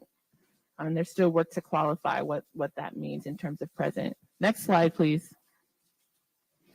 So the next atrocity category that the economists have identified is devaluation of Black businesses. These graphics come from our interim report, which we talked about the devaluation of Black businesses quite a lot. And so, for instance, there is data to show that in terms of business ownership by race, in 2004, 81% of businesses in the United States were owned by white Americans, while only 3.5% of businesses were owned by Black Americans, while Black Americans make up over 13% of the US population. Also, the interim report goes on to say, Black business owners typically start their businesses with half of the capital of white business owners, despite the fact that they demonstrate a greater need for startup financing. The median loan amount for Black business owners who are approved for credit is less than half of the loan amounts extended to their white counterparts. Next slide.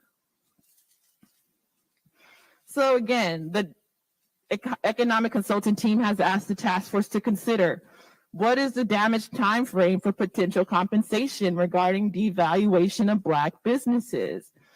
Again, there is, data that that the economic consultant teams already have, but there's still data that they still need to seek out. I don't know if you want to speak to this really briefly, or we can just move forward on that. This is also another category in terms of data, just the paucity of data points related to calculating damages or linking the atrocity of the devaluation of Black businesses. One issue the expert group has been going through is not only data, but also methodology. When we look specifically at is it lost profits, or is it the case of the government causing harm? And if that's the case, maybe the argument should be looking specifically at the government contracting process. The data that you just showed in terms of Black versus white ownership of businesses, we would expect probably a similar gap as it relates to awarding contracts that determine profitability, which comes from the government when we look at white versus Black. So we wanted to figure out a way to operationalize the government causing harm to Black businesses, which would probably be through the government contracting process. The members of the audience and the Black community knows very well that process is tainted and slanted to the point where the awarding of contracts by race is one where we see Black individuals, even based on the same qualifications, getting applications in on time, following all the processes, there is still a huge disparity that exists in terms of getting these contracts awarded to Black businesses. So that was one way we were thinking of. One, the data might be readily available, and also it speaks specifically to the California government harm to the business process. That's where our conversation has been in terms of operationalizing this category. It's not an easy category to quantify. So methodology and data limitations are issues related to calculations for this harm or atrocity. Thank you so much for that explanation and clarification. So again, there is definitely further research that is needed. So that is a suggested potential action that the task force just recommends further research on this, so that there are no final determinations around damage timeframes coming out of this hearing today. But again, the advisory committee has worked on coming up with a preliminary suggested date damage timeframe based on the existing research. And for the devaluation of Black businesses, we chose 1900 to correspond with the lineage requirement that we came to in March to present. And then there's obviously a need to qualify what present means. We put in parentheses AB 3121, so present could be when Governor Gavin Newsom enacted AB 3121 into law, which is September 30th, 2020. But again, there's still more discussion that needs to happen amongst the task force to gain consensus around the suggested damage timeframes. And also for the purposes of note-taking for task force, just focus on like what's highlighted in yellow, and we will summarize these damage timeframes later. Housing discrimination and homelessness is the third atrocity category. Next slide, please. So again, these graphics come from our amazing interim report written by and compiled by California DOJ attorneys in the civil rights section. So for instance, you'll find in our chapter on housing discrimination that less than 1% of federal housing administration loans went to Black people in Northern California from 1946 to 1960. Also, by 1940, 80% of homes in Los Angeles contained restrictive covenants barring Black families. And here is a map of a homeowners loan corporation redlining map of Oakland in 1937. Next slide. Again, these are graphics from our interim report. To the left is a picture of William Bailey and Roger Duncan from Los Angeles, California. They're looking at the wreckage in Bailey's living room after a bomb exploded in the house. Duncan's house directly across the street was also bombed at the same time, and a note was left threatening all the Black families on the street in LA if they did not move out, and that was in 1952. Also, another graphic from our report, Black Californians make up 6% of the California population, but we make up 40% of the unhoused population. Next slide, please. So again, the economic consulting team has asked us to consider what the damage timeframes for potential compensation for housing discrimination and homelessness. For this particular category, I think there is much more data than the others, and particularly for housing discrimination. I'll allow the economic consulting team to talk about that if they like. They've identified a period between 1937 and 1977, but then there's still more research that's needed to figure out what could compensation be for houselessness. So I want to just give you all an opportunity or space to speak on either of those two parts. Can you hear me? Yeah. The question of homelessness or houselessness is more difficult to answer and to estimate. So maybe we can view it as an outcome of housing discrimination and focus on estimating housing discrimination, which is easier because more data is available. And I would say from the public comment section this morning, there were some comments, why does this end in 1977? This seems to be arbitrary because discrimination went on. I think we have to be clear that this is about our task as experts to identify harms that were directly caused by the state of California, and the fact that California participated in redlining, which was in the federal law, but the federal law allowed the states great license to do whatever they want, so they could have counteracted the effects of anti-Black discrimination in home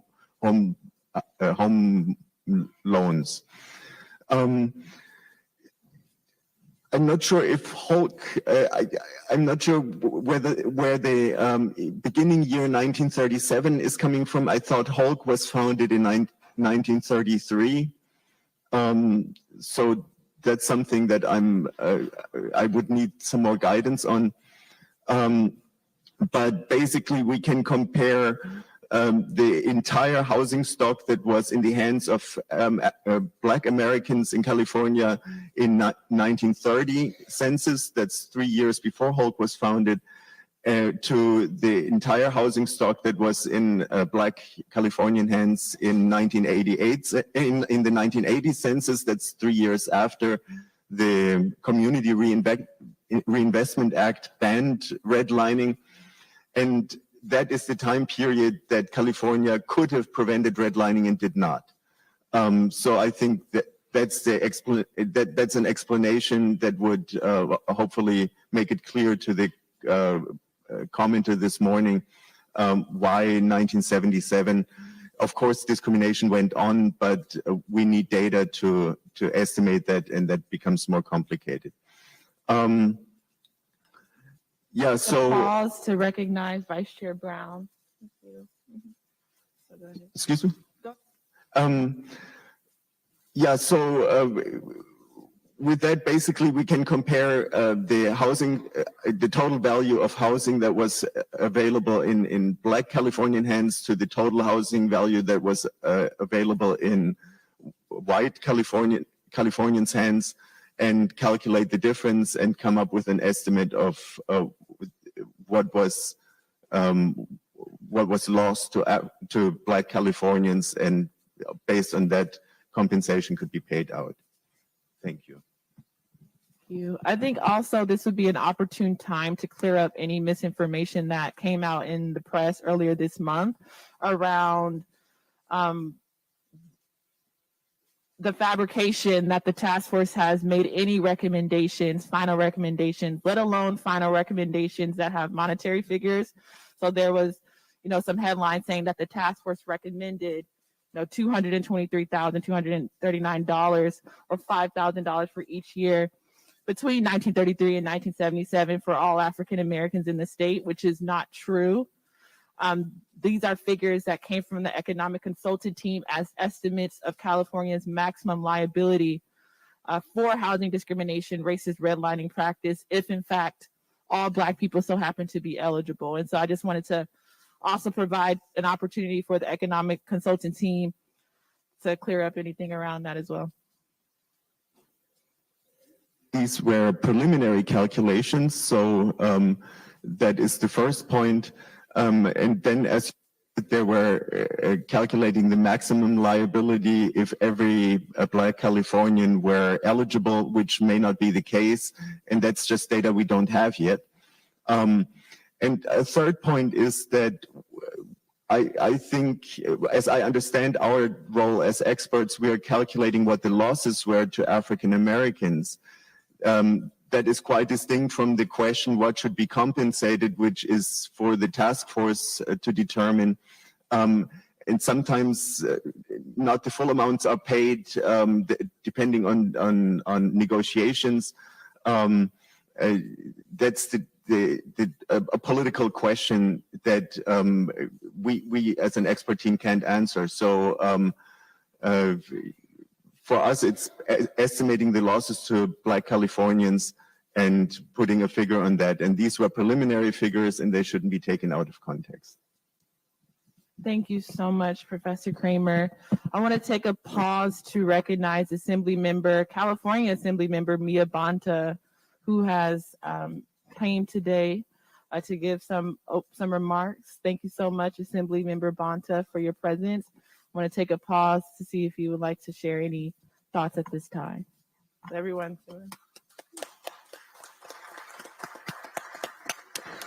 Thank you so much. I wanted to welcome you to our district AD18 and the Reparations Task Force for the work that you all are doing. You are in the home of the Black Panthers. You are in the home of where Oscar Grant came and lived and was killed. You are in the home of where 40% of our Black community has been displaced over the last 10 years. And you are in the home where many Black businesses did not survive after COVID. I thank you for the work that you all are doing.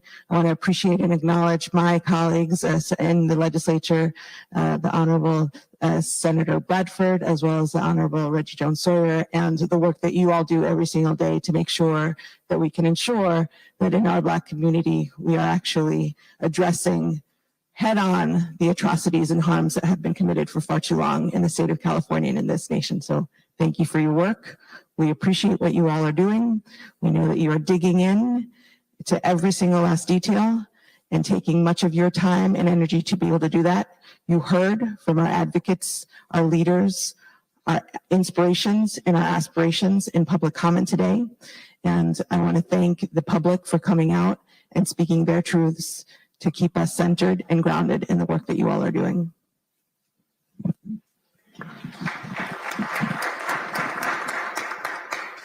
Thank you so much, Assemblymember Mia Bonta, for your invaluable comments and service to the state of California. Now we will turn to conclude on housing discrimination and homelessness. As the economic consultant team has stated, there's definitely more further research needed in terms of houselessness and even to a certain extent housing discrimination.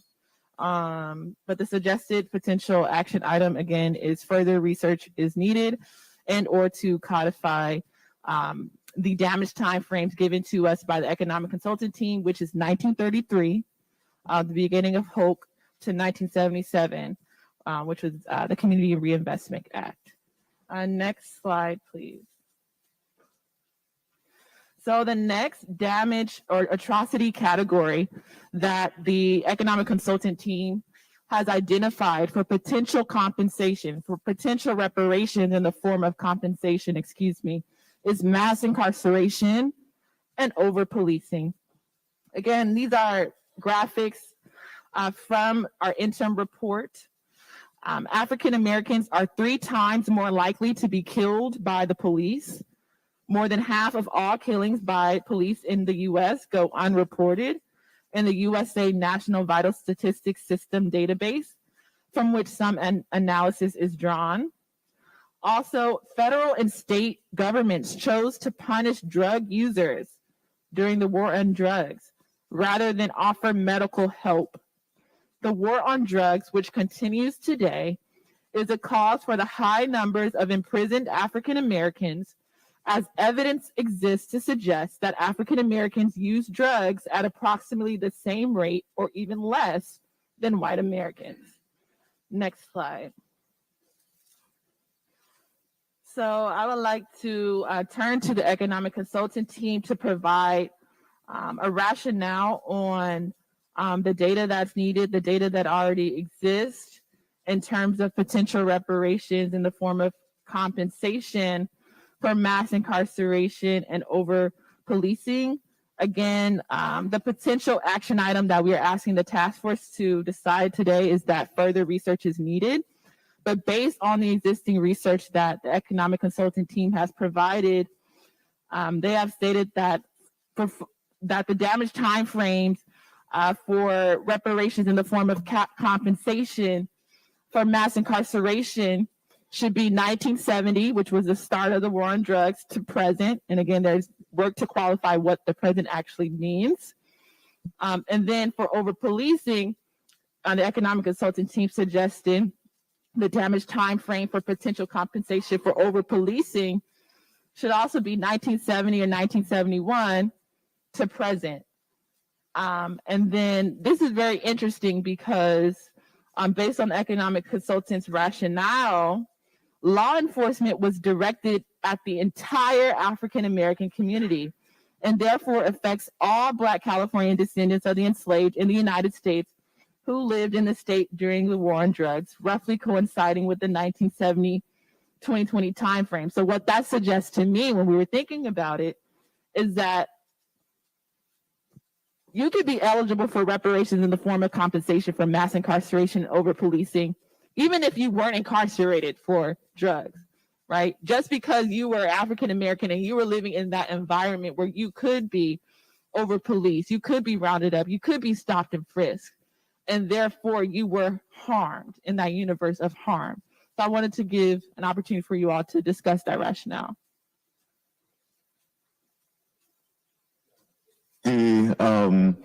The idea that all Black Californians were affected by over policing is due to the fact that the war on drugs was directed in Black communities, and if you lived in a community like that, even if you personally were not arrested or incarcerated, still the quality of policing was lower. For example, one would imagine that people would be less likely to cooperate with law enforcement if they perceive them as an occupying force. Therefore, regular crime fighting declines, and the neighborhood living conditions worsen, the property values drop, and so on. So it has a knock-on effect on property values, on intergenerational wealth as well. And therefore, we feel that that all Black Californians should be entitled to receive reparations for over-policing directed at Black communities. Vice Chair Brown, you're recognized. Thank you Thank you very much, Madam Chair, and to my fellow colleagues of this august body. First of all, I want to apologize for being late in coming.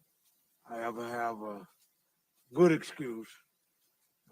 Unfortunately, I was infected with this bug, COVID. Thanks be to God that through my having been vaccinated and booted and doing all the right things and having the right prescription from the doctor after 4-day quarantine period. I'm able to be here this morning, and I just got certified this morning that I'm all right. But the one thing I want to mention in connection with this incarceration is that we will speak to this later in the health report, but the health department has been culpable in causing harm to us. Why? Because they did not provide any kinds of services to make sure that we receive treatment. And just last night, while waiting for my certification, I happened to see on CNN where, unfortunately, there was this mother in another state who received all kinds of attention about her son, unfortunately, dying of fentanyl. Bright young man.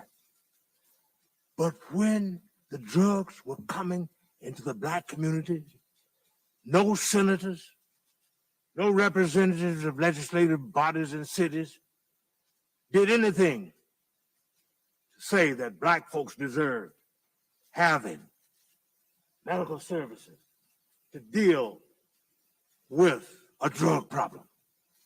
This is another indication that this task force is a crackerjack task force and has done the quality, responsible job of verifying the harms, of presenting the facts. And these are no alternative facts.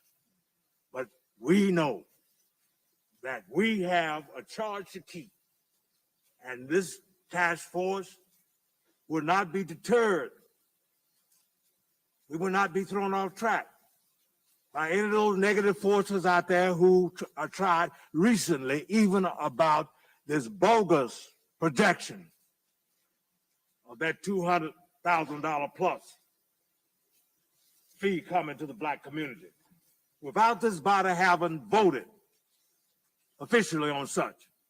So thank you, Madam Chair, for providing me this opportunity, but I just could not resist not saying it since Brother Don and I have been working on health and education, but this is one glaring area, I repeat again, where it was a matter of not what they did, but the neglect.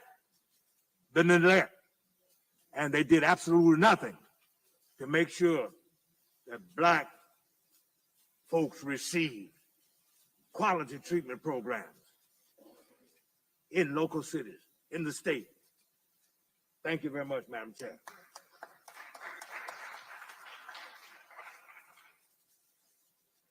Thank you, Vice Chair Brown. So before we move on to the last atrocity category, just to summarize again, in terms of the economic rationale, the damage time frame for mass incarceration and over-policing should be beginning with the start of the war on drugs to present.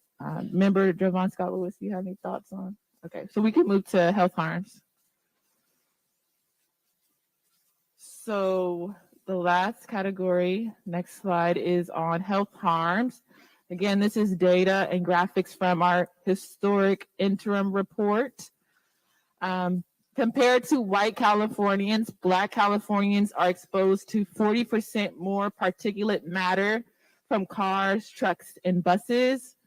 Compared to other Americans, African Americans are 75% more likely to live near hazardous waste or refining facilities. Also, redlined and segregated Black neighborhoods were cheaper for polluting industries to build on. This became a downward spiral. The more garbage dumps and sewer treatment plants a neighborhood had, the cheaper the land was, and the more likely that other polluting industries would move in. And again, these are just a sample of the health harms that have plagued the African American community in the state of California. Next slide, please. So according to the economic consultants, Black people have been sicker and died younger than white people. Disproportionate disadvantageous health outcomes can be calculated by differences in life expectancy for Black and white Americans, a measure of excess Black mortality.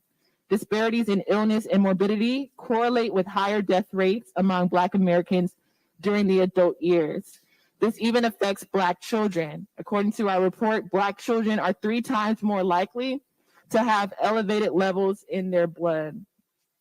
So before I move on, I just wanted to provide some space if the economic consultant team has any preliminary thoughts about this category they want to share. Yeah, the health harms categories, as you mentioned, is one way to kind of operationalize or quantify the burdens associated with just negative health outcomes on the Black population that is younger, have higher mortality rates associated with every type of cancer we can think of, low birth rates, issues dealing with mortality for children. So one way to kind of get a value associated with these burdens on the Black population become quantified with us dying younger. And once we look at that gap between the life expectancy of Black versus white, we're able to put all of these health harms, or to quantify that particular gap allows us to give a value associated with the health harms, is the idea behind the methodology.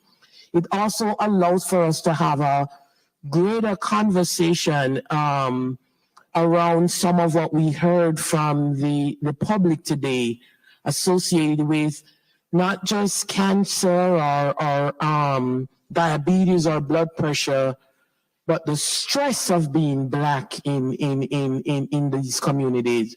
The color of your skin, even without having a particular health outcome, being burdensome within itself. How we quantify that is a greater conversation, but we think allowing for the differences in life expectancy will capture some of those issues associated with just the stress of being Black in California. So this is why we chose this particular methodology, to be able to come up with understanding or getting a value associated with the health harms. Thank you, Professor Kramer. So again, the recommended potential action item is that further research is needed to gather the necessary data to make an estimate based on the life expectancy rate of Black African American Californians compared to white American Californians. But again, the advisory committee that comprises of myself and member Jovan Scott Lewis has started to get the ball rolling and determine potential suggested damage timeframes based on the existing research that we have. And we came up with 1900, which corresponds with the lineage decision that we made in March, which also acknowledges our African American elders to present. So next slide, the next slide will summarize what we just discussed, which is question 1. So again, the global recommendation from the advisory committee on these 5 key questions are that no final determinations on answers to question 1 come out of this hearing today, as there is further research needed, but we would appreciate any feedback, responses, so that we can come to consensus at a later date on the preliminary suggested timeframes for each atrocity category. And again, these are the 5 atrocity categories that the economic consultant team has stated that they have some data for to substantiate a claim for reparations in the form of compensation or cash payments. And those 5 categories are unjust property takings. Remember Jovan Scott Lewis, how we came up with the preliminary suggested time frame to 1920 to present. Devaluation of Black businesses, 1900 to present.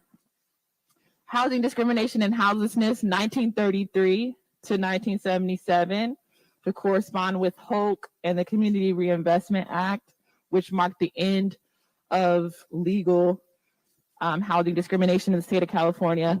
Mass incarceration over policing, which would start at the beginning of the war on drugs to present, 1970 to present, and then health harms, 1900 to present. Thank you, Chair Moore. So I want to just add a bit of clarification that, you know, the 1900 start date, right, is effectively for the moment a placeholder because we don't have, okay. So I'll repeat that just in case I wasn't heard. So right now, the 1900 start date in some of these areas indicates, I would argue, a kind of placeholder because we don't yet have, you know, data that helps to determine kind of a verifiable start date for some of these harms. And so we are beginning with the period of eligibility following, right, the conclusion of slavery and that period that we've identified that eligibility begins following slavery. So the issue for us, I think, is to work out how we can track down where to start.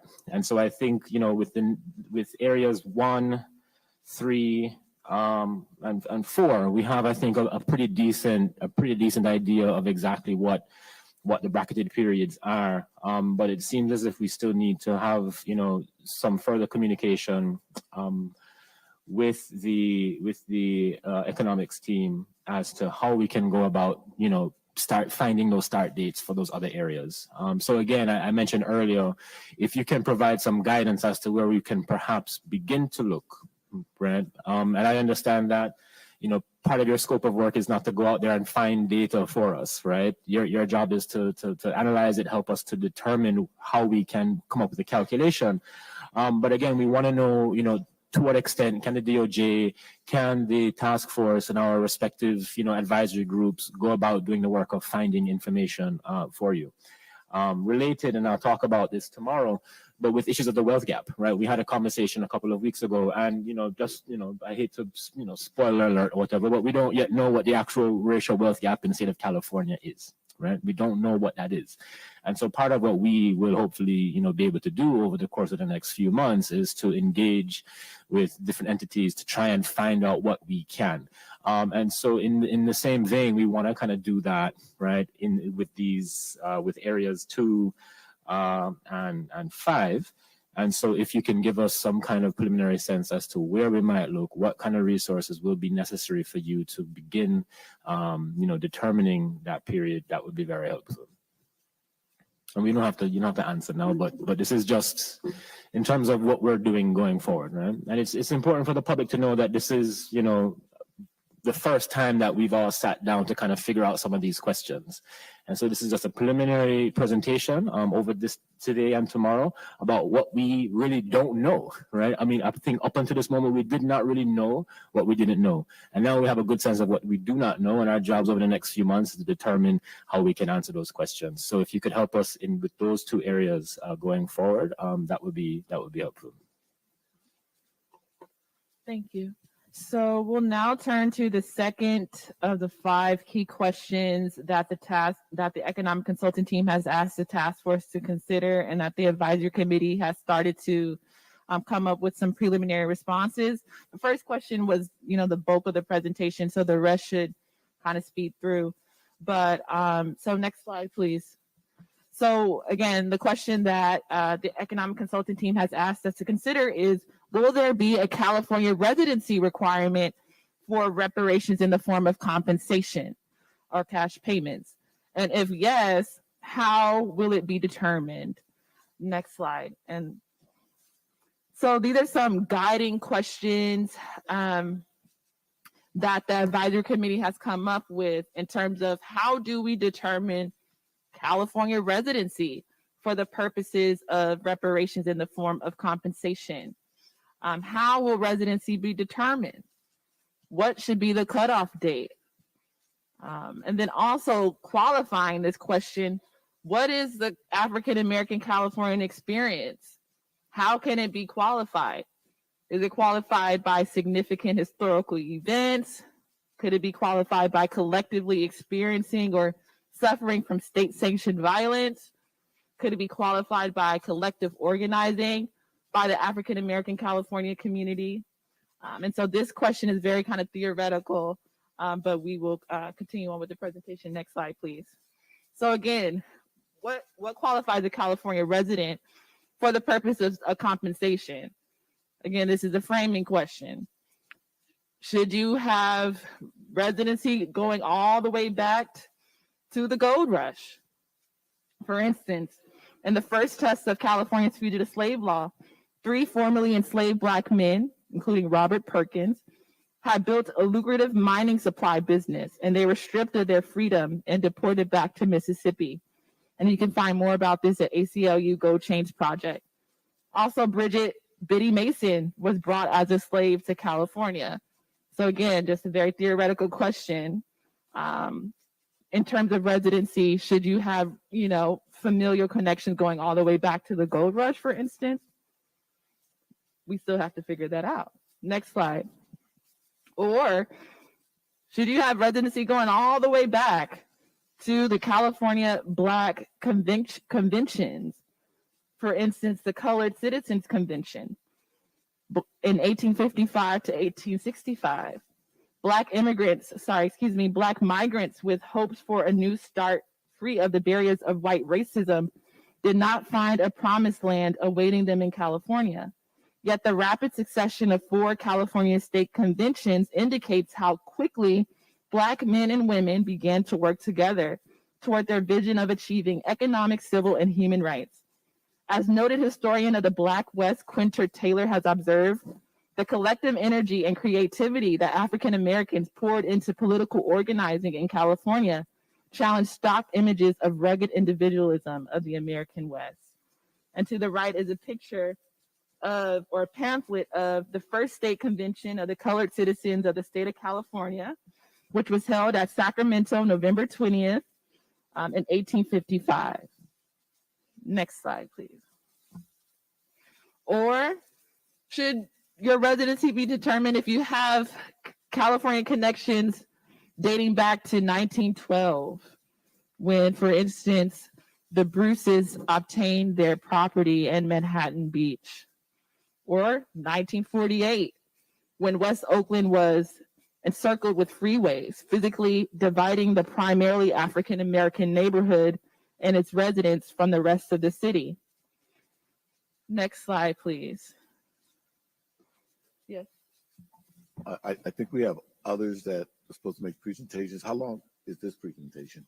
Oh, if you look at the agenda, it's itemized until 11:30. It's 11:15. Okay. Thank you. I don't have them. All right. The next part of the presentation, should residency requirement be dated to 1965, when we talk about collective suffering of the African American community?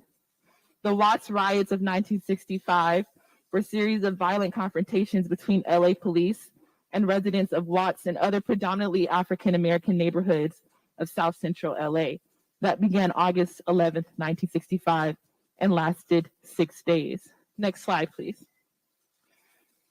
Or what also qualifies the African American Californian experience? Should residency be, the cutoff date be around 1966, when the Black Panther Party was formed by Bobby Seale and Huey P. Newton in Western Oakland? Next slide, please. Should the cutoff date be 1972, when we talk about collective suffering, collective uplift of the African American Californian community and experience? Should it be 1972 to commemorate Watts Stacks, which was the largest gathering of African Americans in one place since the Civil Rights March on Washington in 1963? Next slide, please. Or should the cutoff date be 1988, around the time where war on drugs was ravishing the entire Black community? And if you see this picture, there's Black men, Black women, Black elders, all being targeted and harassed. Next slide, please. Or should the cutoff date be 1992 to commemorate the LA uprisings? Next slide, please. So to summarize, will there be a California residency requirement? If yes, how will it be determined? The preliminary response from this advisory committee is that yes, there should be a California residency requirement, but there needs to be further discussion amongst the task force around a potential cutoff date. Again, you know, the factors for a potential cutoff date could be historical events associated with the California African American experience, like the Watts riots in 1965, the formation of the Black Panther Party in 1966, for instance.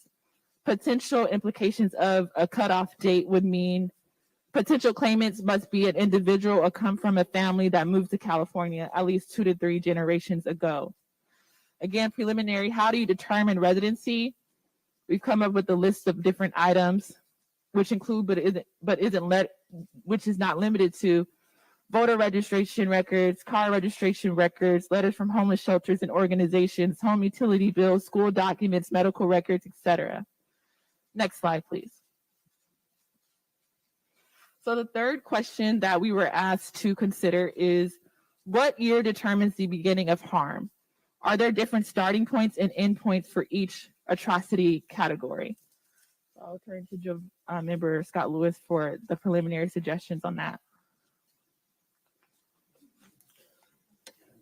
Okay, so I'm going to try to be quick because I know that within the time frame that we have, we also need to leave some time for discussion and consideration by the task force. So just to quickly summarize, what we're trying to work out is we have presented to us, you know, from the economics team that this atrocity model requires, for their purpose of the purpose of their calculations, start and end dates. Within determining the residency, we have to then decide if we are going to be using something of a generalized condition, right, where all of these atrocities really are eligible for reparations or compensation-based reparations by all eligible community members who can determine residency, or would we then ask individuals to prove that they in fact were a resident given this, any given particular time frame of an atrocity? So what that means is, if we think about housing, we've established, I think quite clearly, 1933 to 1977 as being a kind of period of the atrocity around housing discrimination. So one model would then require for an individual to present some kind of documentation that they were a resident of the state of California during that period. And so what that means is that for every atrocity that we would be able to determine start and end dates for, individuals would then have to provide similar documentation that they were a resident at that time to then be eligible for compensation-based reparations. You know, what Chair Moore just presented was, you know, I think an alternative model, which is that we can think about the history of atrocity in the state of California as being, and I think, you know, Professor Kramer mentioned this as well, being, you know, kind of a conditioning process, right? Where even if you were not necessarily, say victim to losing a business, actually the loss of that business in an African-American community, right, represents a harm to the whole community. And so on that basis, we could argue that that would be a model in which someone wouldn't necessarily need to present on a case-by-case basis their eligibility based upon residency. But we would have to find some other mechanism by which we could say you are in fact what we can consider a Black American Californian. And so that's really the challenge. And so this is why Chair Moore just presented these various moments in California's Black history around the history of discrimination to say, well, how do you have a relationship to that particular history as a means of defining and determining your residency? That is quite, I think, challenging in a way, but it is something that we could do if we did not want to go the path of, here are listed atrocities, you now need to determine that you were a California resident under, I think, existing terms of residency during that period. So what we're trying to figure out here with this third question, so what year determines the beginning of harm, right, in this more generalized condition. I think if we go the atrocity-based model, it's very easy to determine when harm begins, or at least we're getting there. I shouldn't say it's easy, I'm sorry. It's not easy at all, it's very difficult, but we're getting there. We've gotten 3 out of the 5 roughly estimated, 2 remaining.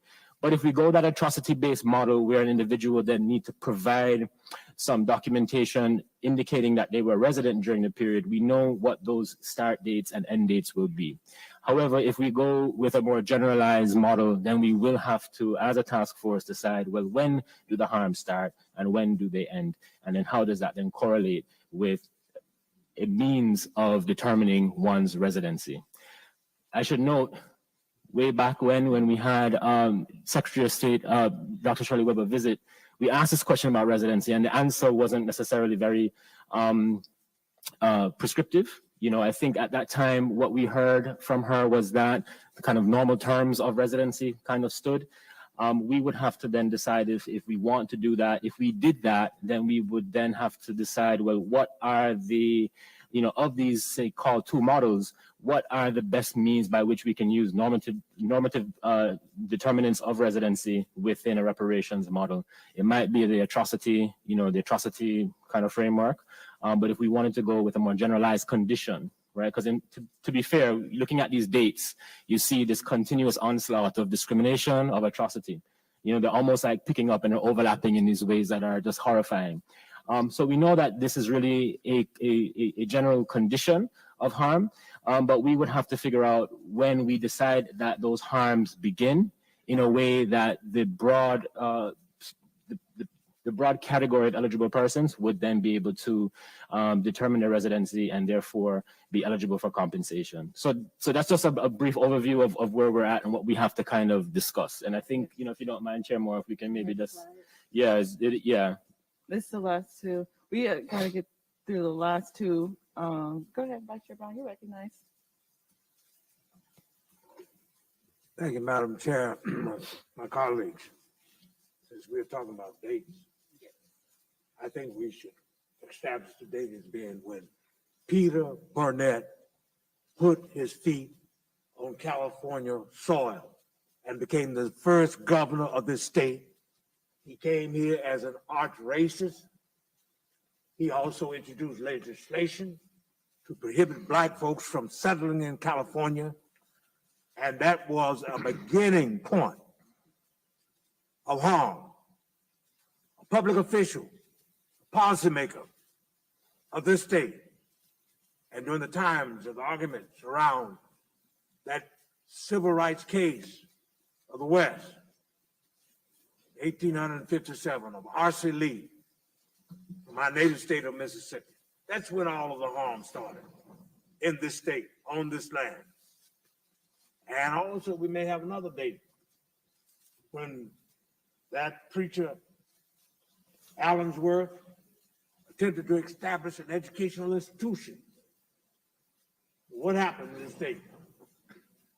Water was poisoned, railroad tracks were redirected, and all of this was directed against the welfare, education of Black folks. Well, he had in mind establishing a Tuskegee Institute of the West in 1908. So there's a whole lot that shows where they dropped indicators that they were against us because we were Black.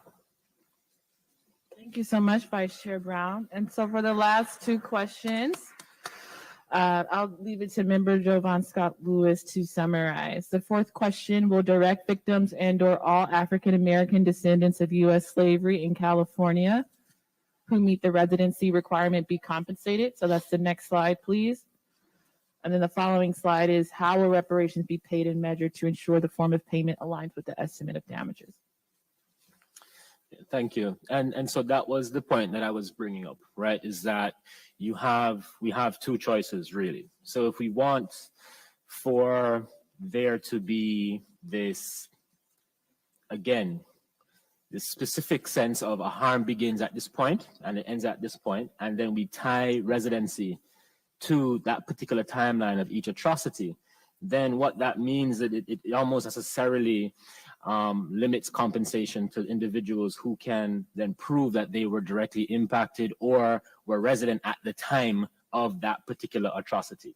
So what that means is if you show up here in the state, post 1977, right, then in principle, right, the challenge would be then, would you qualify or not, right, for the atrocities that happened in the state prior to 1977, right? That's part of the limitations of that model. So in a way, if we're being, direct, that is, I think, the simplest strategy. But again, it is not the strategy that I think personally actually attends to the experience and the condition and the environment that Black Americans in this state experience, right, and continue to experience. Because if you show up in 1980, yes, you might have shown up during a period of mass incarceration and then be eligible for that particular atrocity, but that of course is related to atrocities that came prior. So what we have to do then is we have to decide, if we are going to, say all eligible, African-American descendants of U.S. slavery in California can be compensated, then we have to then decide, I think, a more precise determination of what residency means. So that could look like we have a start date, even if we go back to 1857, we then have to decide on an end date. And then within that end date, we have to say, okay, to what extent does residency specifically begin? So if we have 1857 to say 2020, the question is, at what point, do you have to arrive in the state? At what point do you have to determine residency? Can it be normative, the currently existing basis for determination of residency? And then does that mean that you therefore become eligible for the entire history of African-American discrimination in the state of California? So, there's not one question that we can really answer without asking and answering one of the other questions, right? So question number 4, is directly related to the previous questions. And I think as a body, we have to just simply decide, which approach we want to take, I think, on principle, and then we can do the work of trying to craft an actual model around it. Okay. And then the second to last slide, if you want to address number 5.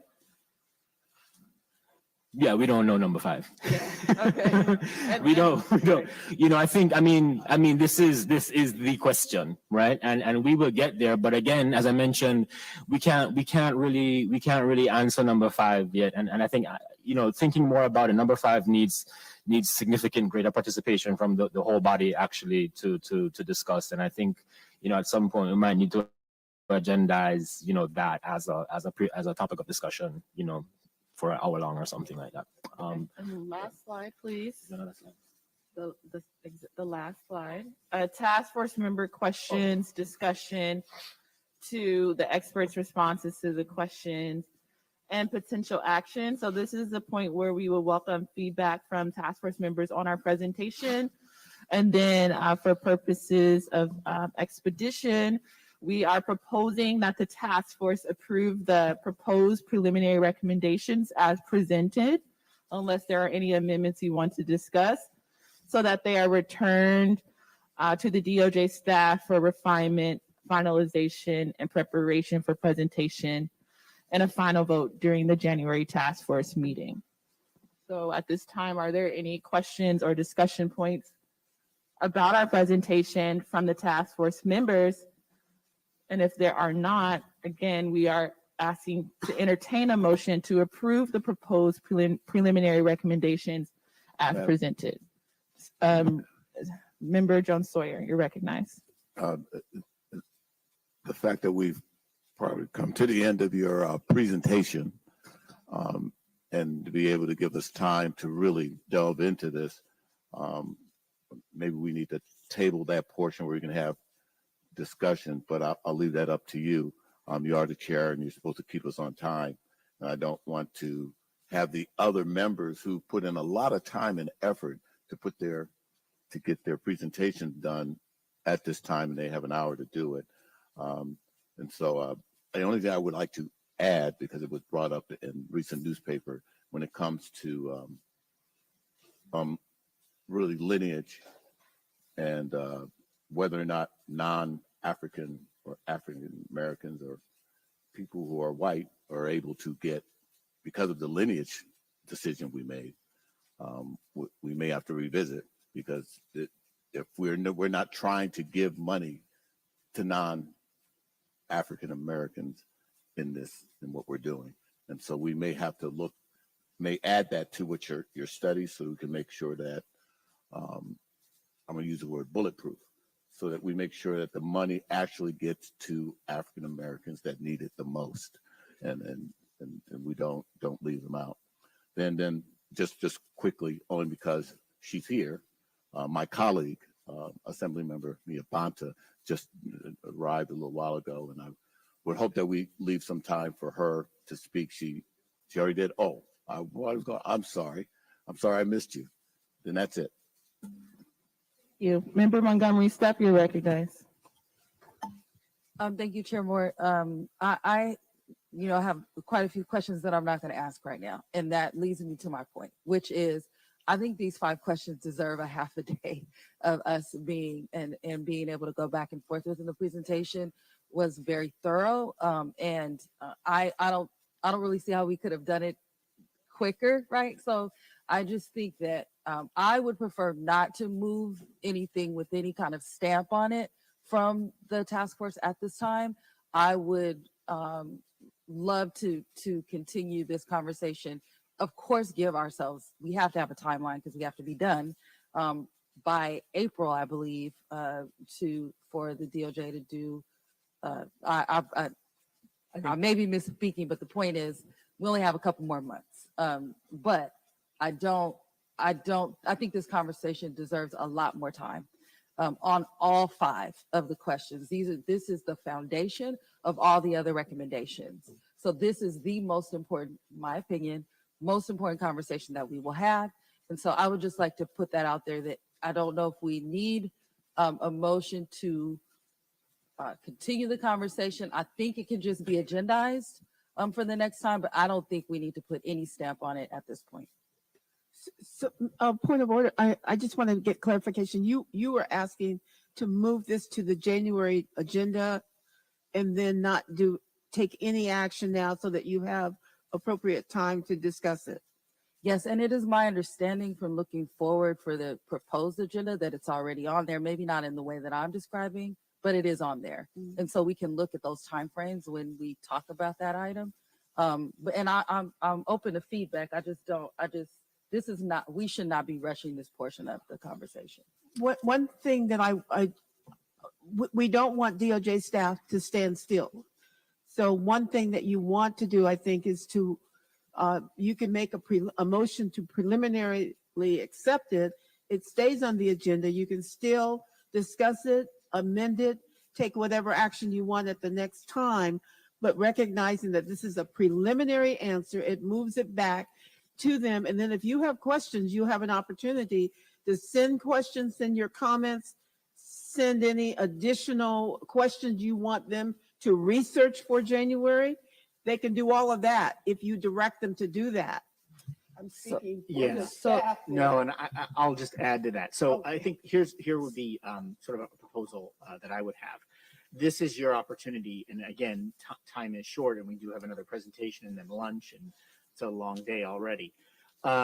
If there are general questions or comments people have, this is your opportunity as a task force, as a group, to ask those, present those, raise those.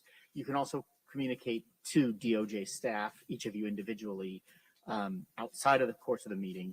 And then I think, if you want more time, we are on expedited time frame. So I think our idea would be to have this sort of resolved by February to inform our final drafting of the report that you all will see in March and April, and then we'll have it final in June. But if you want to, for example, reserve a day of the January meeting to go through these topics, we'll have to talk about that as we set the agenda at the end of the meeting.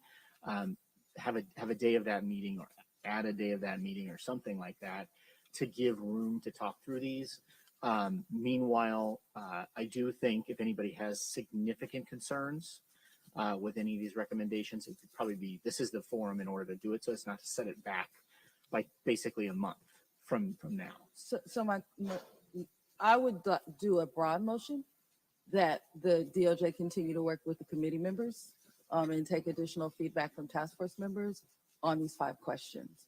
And the reason why is because what will you go back and refine if we don't have a full conversation about it, and that we could completely and utterly change that next month. And so that's just what I would offer. And again, I'm open for discussion. And you don't need to make a motion. I mean, it's potential action. So this is an opportunity essentially for, we do need to move forward. Obviously, these are the key things. These are the key items that even I get direction. So point of clarification, what do you mean by move forward? Because I think the reticence that you're getting right now is you want us to approve it and then come back and then unapprove anything we may have a problem with later. If you're just talking about we accept the report, that's one thing, as is and it's written, but giving us an opportunity to have a full discussion and to go through it. So we may be talking about semantics, because the way you described it, it was as if we approve the report and any actions within that report, when we just should approve that we accept that they gave us a report that we're going. Chair, point of order. That's exactly right. Point of order.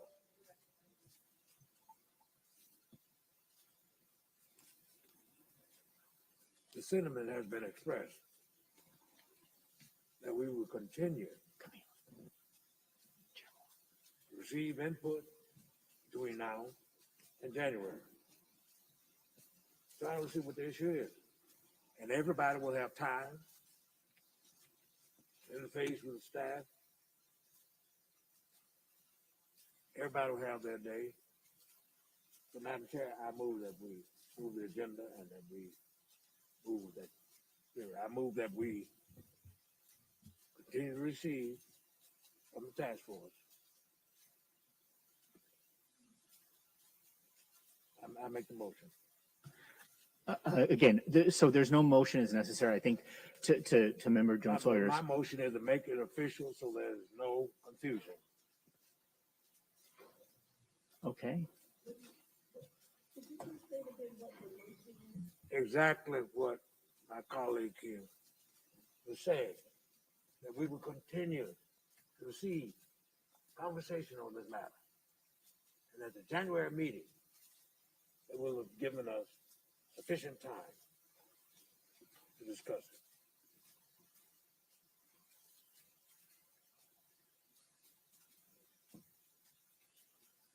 Okay, so there has been a motion to continue the conversation around these 5 key questions to be agendized for the January meeting. Also, the deadline for the receipt of any information relating to any additional proposed recommendations for this section as prescribed by the DOJ is December 23rd. So task force members do have an opportunity to provide additional feedback and information and recommendations for these responses, and can send that to the DOJ by December 23rd. And we'll make sure to include those additional proposed recommendations, questions, comments at the January meeting. Is there a second? Thank you. So it has been properly moved by Vice Chair Brown and seconded by Member Montgomery Stepp that we continue the question around resolving the 5 key questions given to us by the Economic Consultant Team for the January meeting, with an understanding that task force members can continue to contribute to this conversation via the submission of additional recommendations, corrections, amendments, questions related to these 5 questions with the deadline of December 23rd as prescribed by the DOJ. Is there any discussion on the matter? Hearing no further discussion, I'll turn to Parliamentarian Johnson for a roll call vote. For clarity, so the motion is to you're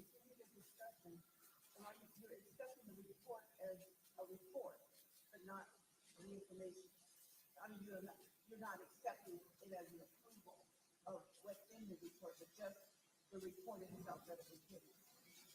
Correct. And when you look at the substance of the report itself, the global recommendation is that further research is needed anyway. So there were no, we, as an advisory committee, we weren't advocating for any final determinations to come out of this meeting anyway. Right. Okay. Thank you. I will call the roll for the response to the motion. Chair Moore? Aye. Chair Moore votes aye. Vice Chair Brown? Aye. Vice Chair Brown votes aye. Member Bradford? Member Bradford votes aye. Member Grills? Member Grills votes aye. Member Holder? Member Holder votes aye. Member Lewis? Aye. Member Lewis votes aye. Member Jones Sawyer? Aye. Member Jones Sawyer votes aye. Member Montgomery Stepp? Aye. Member Montgomery Stepp votes aye. Member Tamaki? Aye. Member Tamaki votes aye. Madam Chair, there were 9 members present and voting. There were 9 ayes and 0 nays. There are 9 ayes and 0 nays, so the ayes have it and the motion carries. Before we go to the next agenda item, I'll just remind task force members to turn in their questions, comments, concerns related to the presentation by December 23rd. And then also invite members of the public to call our hotline, email our task force, contribute to public comment as well. If you all have any suggestions for these 5 questions as well, as this is an iterative process. The next item on our agenda is agenda item number 5, discussion and potential action, advisory committee preliminary recommendations on potential remedial programs, laws, and policies for atrocities in chapters 2 and 8, racial terror, and pathologizing the Black family by Member Grills. You're recognized.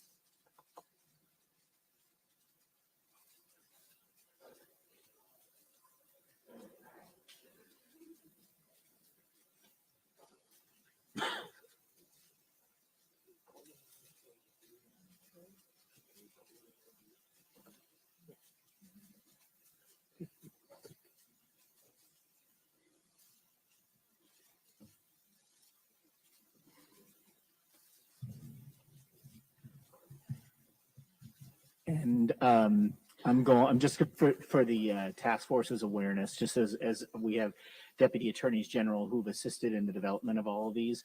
I'm going to announce who they are, so you have, the names. We have Jesse Bassbaum and Jennifer Gibson, both from the Civil Rights Department, Civil Rights, my own section, Civil Rights Enforcement section in the Department of Justice, and then Supervisor Christine Chuang, who's been working with all of you and overseeing this all. So they will be prepared to assist as we go along. I'm stretching for time because Dr. Grills is getting set up. We'll have each of the deputies that you've been working with to develop your proposals available to assist. But as you know, we're relying on the members to take the lead in presenting their ideas and engage with one another on the proposals.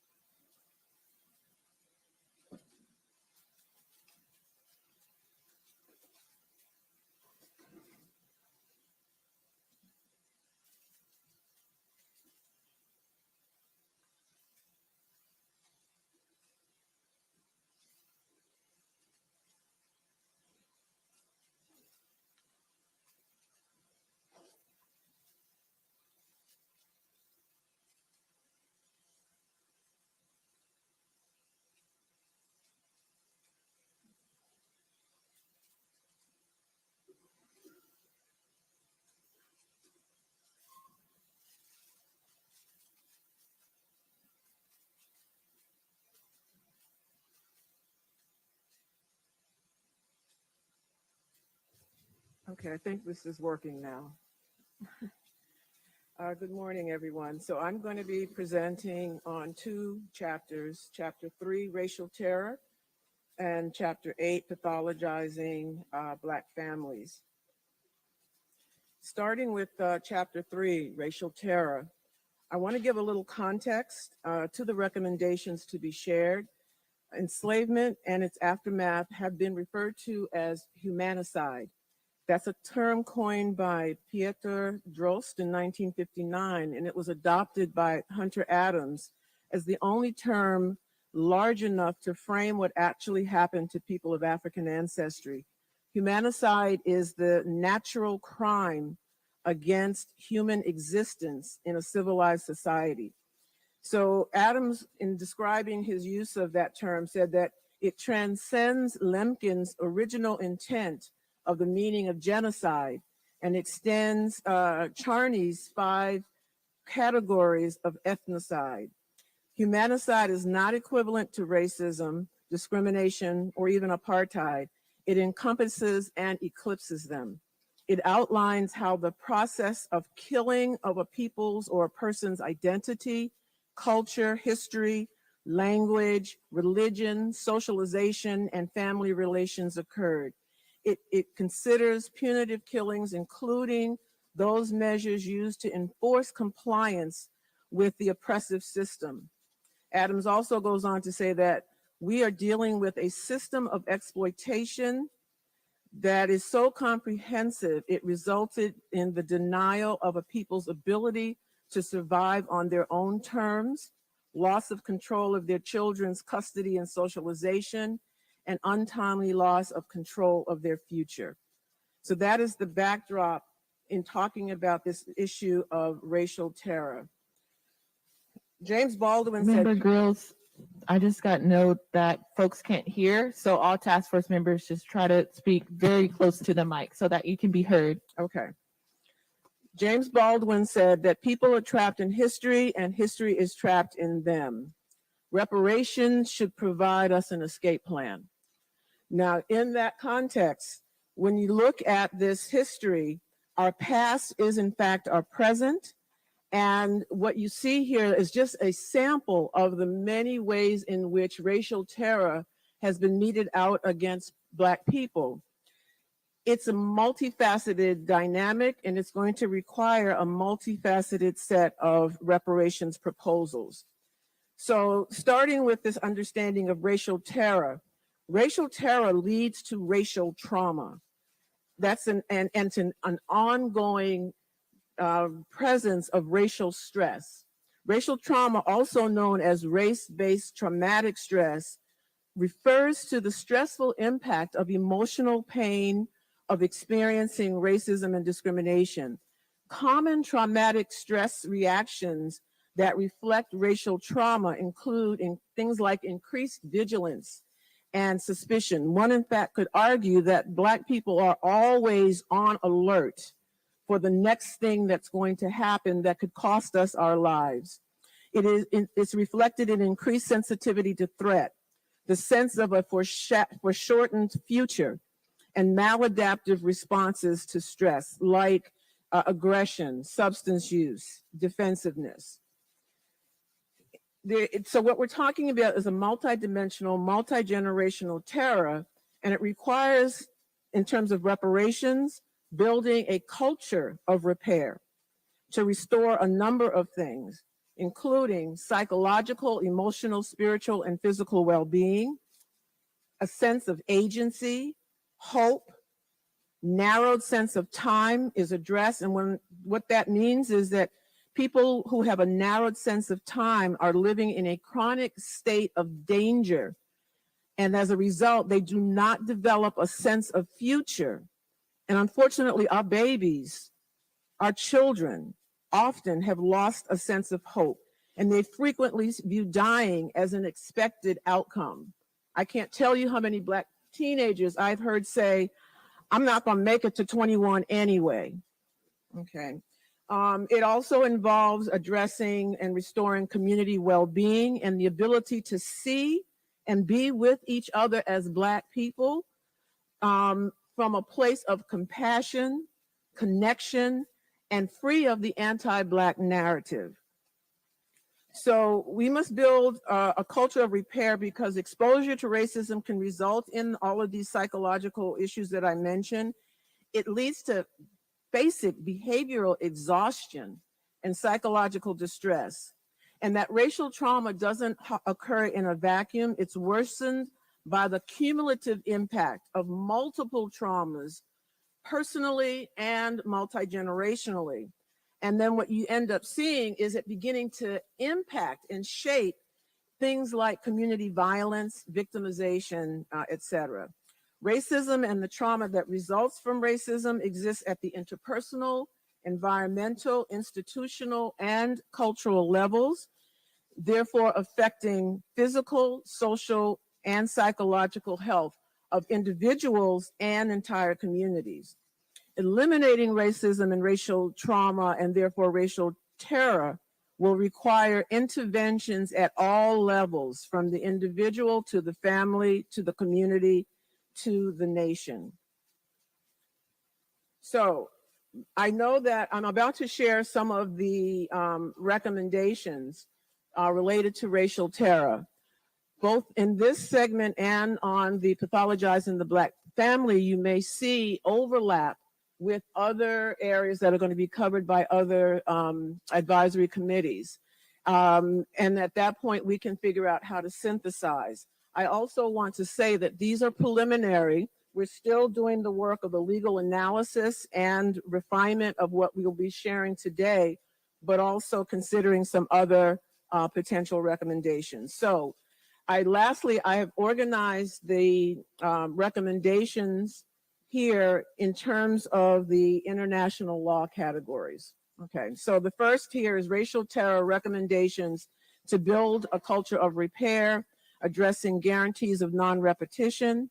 And I'm not going to go into a lot of discussion about each of these, there's just not time. But when the task force will get the full written summary that includes the legal analysis as well as the thinking and some background information. So eliminate legal protections for peace officers who violate civil or constitutional rights. That involves eliminating the requirement that a victim of police violence show that the officer specifically intended to violate a constitutional right. Secondly, conduct a comprehensive audit of the California Department of Corrections and Rehabilitation and county detention facilities to determine the extent of racially biased treatment of African American youth and adults who are in custody.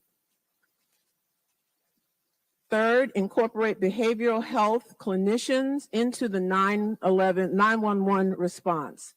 New programs, for example, one in Los Angeles County or Los Angeles City, pairs police officers with behavioral health clinicians as they patrol different communities and respond to calls for assistance. And I think we could learn some lessons from those both in LA City, San Mateo County, Pleasanton, Palo Alto, Sacramento, Humboldt, Modesto, etc. Fourth, establish state funds and provide criteria to support culturally aligned, trauma-informed practices in detention facilities and public schools in California. What we tend to get are evidence-based practices that in many instances are culturally bankrupt. And then when we don't resonate with that particular intervention, we get blamed for not being psychologically minded enough or verbally efficient or proficient enough to respond to the treatment. In terms of rehabilitation, establish and fund community wellness centers within African American communities to decrease mental health stigma, teach stress reduction and resilience tools, create communal spaces, support cultural and racial socialization to support mental health, and to provide community-defined evidence as opposed to just evidence-based practices for prevention and early intervention strategies in mental health services. Each one of these I could unpack, but again, time does not allow. But I will simply say that not only are these policy recommendations, they're policy recommendations that are aligned with the cultural values and perspective and worldview of Black people. For example, creating communal spaces is essential to resilience. We are a communal people. We are each other's medicine, as the proverb states. And so there's a need to be able to allow for healing to happen in spaces and places other than formal therapy, and mental health intervention. And then offer mental health and health screening and referrals would be a part of these community wellness centers. In terms of rehabilitation, require the California Department of Public Health to issue guidance on strategies under Medicaid and CHIP to increase African American mental health and substance use disorder care, provider education, training, recruitment, and retention. You should know that there is an existing model that can be built upon that is part of an initiative in the California Department of Public Health, funded by MHSA dollars and managed by the California Department of Public Health's Office of Health Equity. Number 7, conduct a comprehensive audit of California County Departments of Mental Health regarding their management of MHSA funds to date.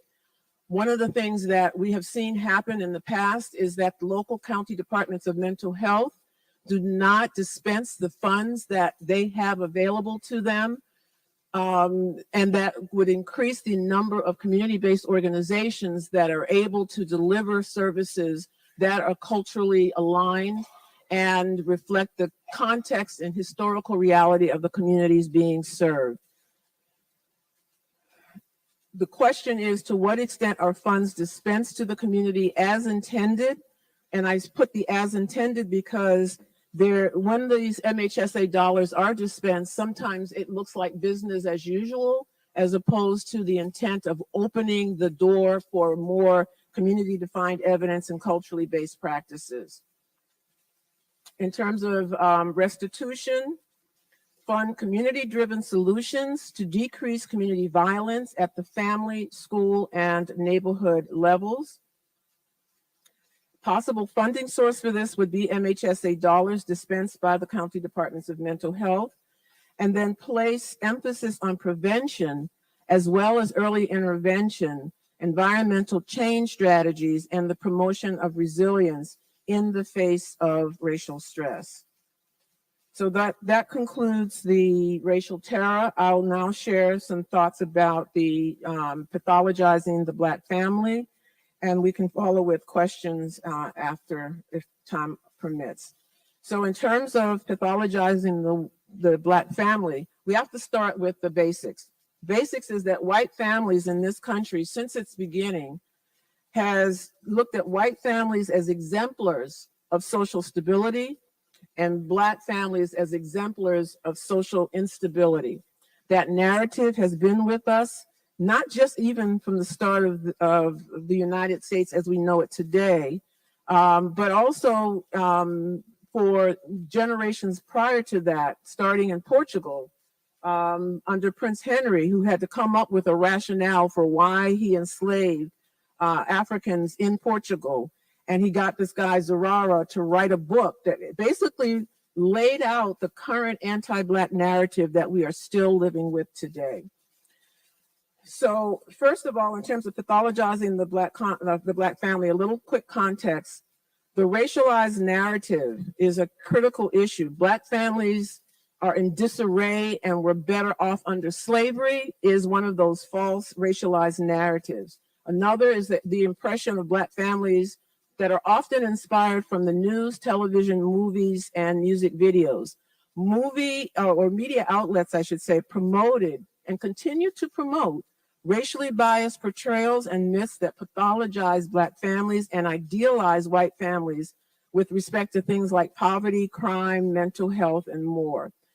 These reinforced debunked narratives are used to justify actions from police brutality to economic policies that will hurt not just Black families, but all families for generations to come.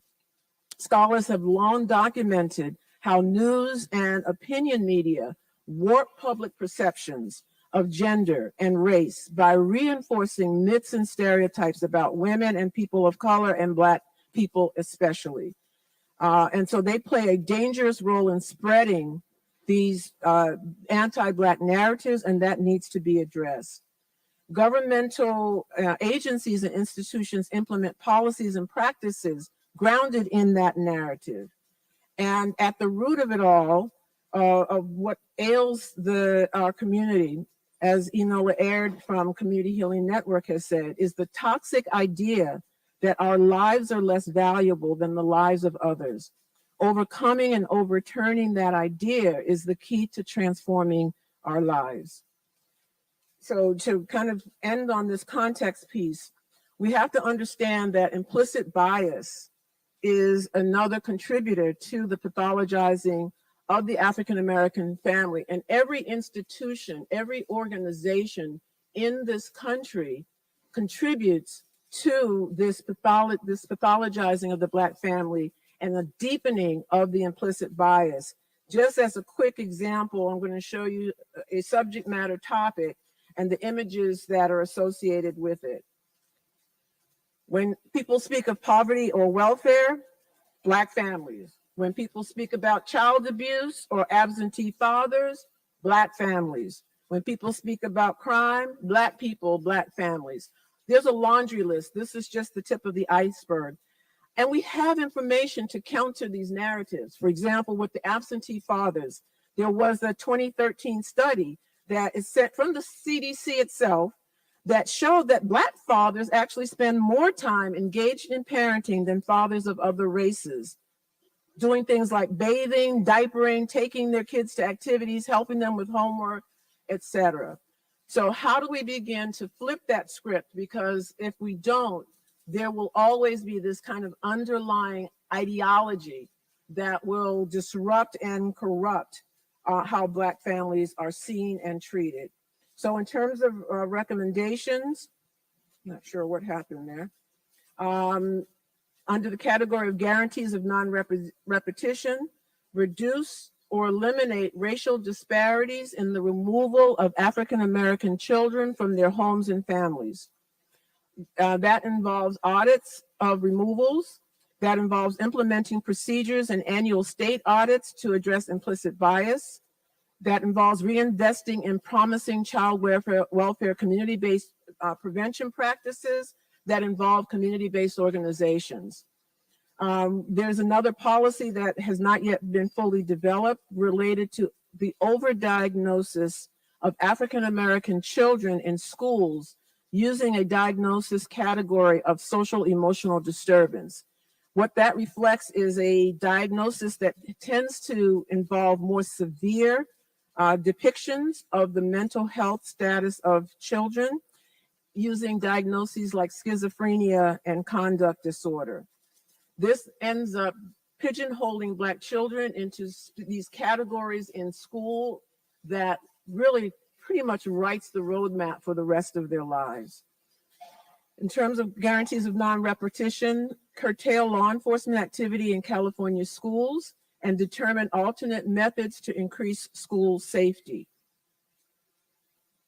Institute implicit bias and de-escalation training for school-based personnel, particularly law enforcement if they must be present on school campuses. Eliminate or reduce charges for phone calls between those in custody in county jails and their families, consistent with California's recent elimination of call fees for people who are incarcerated in state facilities. Eliminate interest on past due child support and eliminate past due child support owed to the government for non-custodial parents. Amend section 5845 of the Welfare and Institutions Code relating to mental health, whereby the governor would appoint an additional member of the Mental Health Services Oversight and Accountability Commission, a commission that I see in part as a gatekeeper for what services get to be offered across our state, what kind of research evidence is considered credible, et cetera.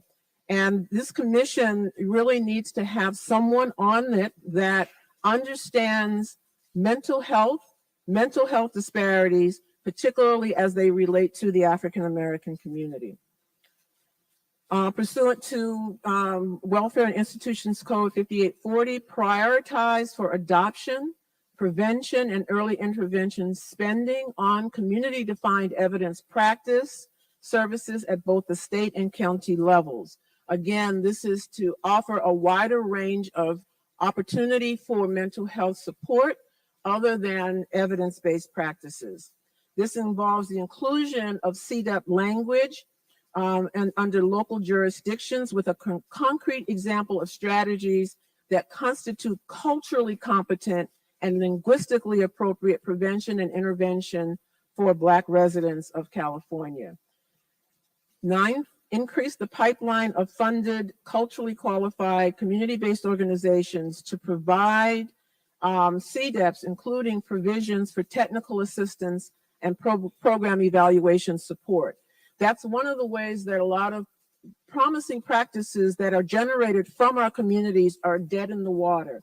There are often requirements for evaluation of effectiveness that require the application of research methodology that community-based organizations don't necessarily have internal expertise and resources. And so we need to be able to equip them with that, along with technical assistance for other capacity building needs of those organizations. In terms of rehabilitation, establish and fund early intervention programs that address intimate partner violence within the African American community. As a quick side note, if you want to begin to understand what I said earlier, that our past is our present, as it relates to intimate partner violence, go and look at the movie Sankofa by Haile Gerima. Pay attention to the segment where the enslaved members of our community are on a hill where some members of the community are being beaten because they tried to escape. In that scene, you will see the seeds of present day intimate partner violence and Black on Black violence. What we are dealing with is not something new or a reflection of current day issues. It is an ongoing manifestation of the legacy of enslavement. So support the victims, the abuser, and minor children within the family exposed to the violence is important under item 10. And then lastly, number 11 is a policy idea that is still in formulation related to addressing the disproportionate number of African Americans who are unhoused and pathologized due to their unhoused status. Thank you. Discussion? Vice Chair Brown, you're recognized. Madam Chair, my colleagues, I must personally say Dr. Grisel has knocked the ball out of the park, and she has done a superlative job of stating the case. One additional matter I would like to mention that are we not consider that through public policy, Dr. Grisel, many of our watering holes throughout this state were destroyed. South Central Los Angeles, the Fillmore, Allensworth. Those were watering holes where we gathered, where we achieved psychological and social wellness and celebrated our culture. And in terms of recommendations, public monies ought to be made available to reestablish all of those entities that were destroyed by this government. And let me give you an example where she talked about in terms of how the media, not the media usually, I'm not knocking at you now. I'm just talking about what I'm talking about. But Dr. Warnock, Raphael Warnock, just reelected to the U.S. Senate. Do you know what the media of America did? It made it appear that Dr. Warnock was an anomaly, he was an oddity, and what they all said, wow, those Black preachers sure do know how to talk. Instead of saying he gave an excellent victory speech, but the image that their expectation they have of us, that we don't know how to talk. But we know how to talk. Just give us an opportunity. That's what all black people need, opportunity. But we've been denied opportunity to go through the process of becoming excellent in all the endeavors of life. So you hit us where we needed to be hit this morning. And I want to say, anyone who takes issue with what she stated, and that the harms ought to be corrected, need to have a look in the mirror and search their heart. But what she's talking about is basic humanity. Humanity. But mind you, the reason why we're so sick with this distorted image of black folks is that during the 4th century BC, Aristotle, one of the fathers of Western thought, said that the African and the Ethiopian were inferior because our skin was dark. And the only way we could become somebody, we have to go up to Europe and become lighter. He also said that we would never be capable of self-governance. We would always have to have a white man or white woman over us. That's where it all began, way, way back there. But thank God, Dr. Grisel, you put it in context, and I trust and hope that people who really are human and have a heart will hear what she's saying and not try to make the case that we don't deserve our humanity being honored and respected. Thank you, Vice Chair. I also would be remiss if I didn't acknowledge and thank the work of the 2 Deputy Attorneys General who worked so hard on the legislative analysis and the preparation of these recommendations, Jesse Basbaum and Jennifer Gibson, who are sitting right here. They did a tremendous job working with me on those 2 chapters.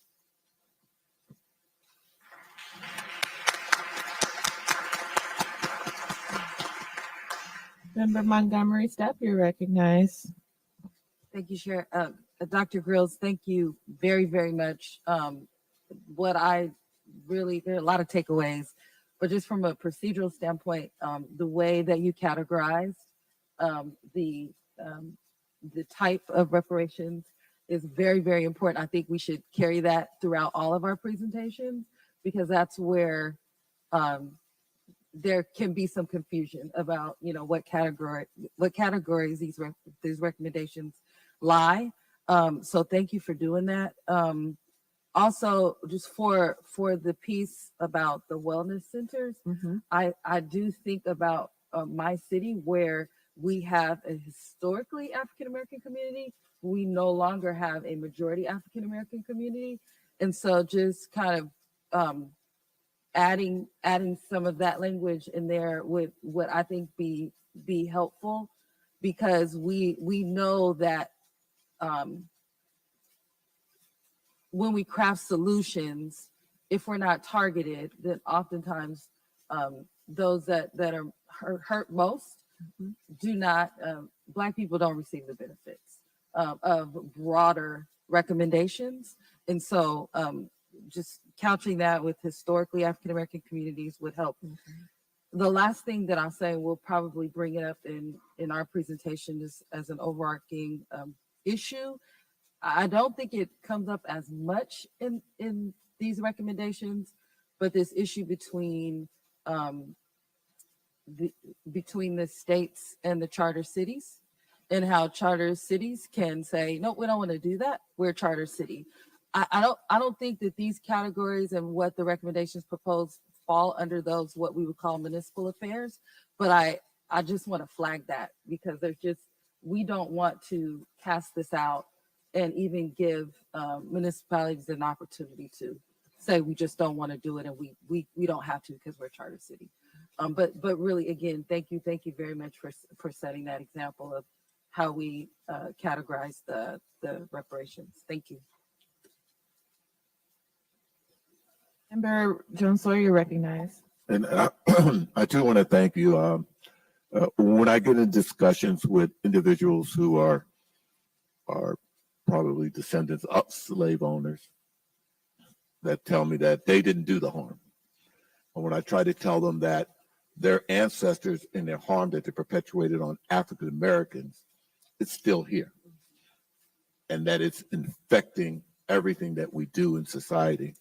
And when I became chair of public safety and started visiting prisons, one of the things that I noticed when I talk to individuals who have changed their lives and they're now on a new path, they talk about early childhood trauma, that the trauma that they went through when they were children, whether it's poverty, whether it's child abuse, whether it's domestic violence, all of those that were foisted on our community as I'm listening to you, that were taught or inculcated in our community,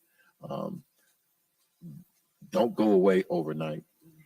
And it appears as if society in California has perpetuated it within us and is not doing anything to take it out of us, to cure us, to relieve us, to exercise this out of us. And so if we can do something on the early childhood development, I know you were talking about centers. I've been able to get $50 million to go out into the community and have nonprofits do that.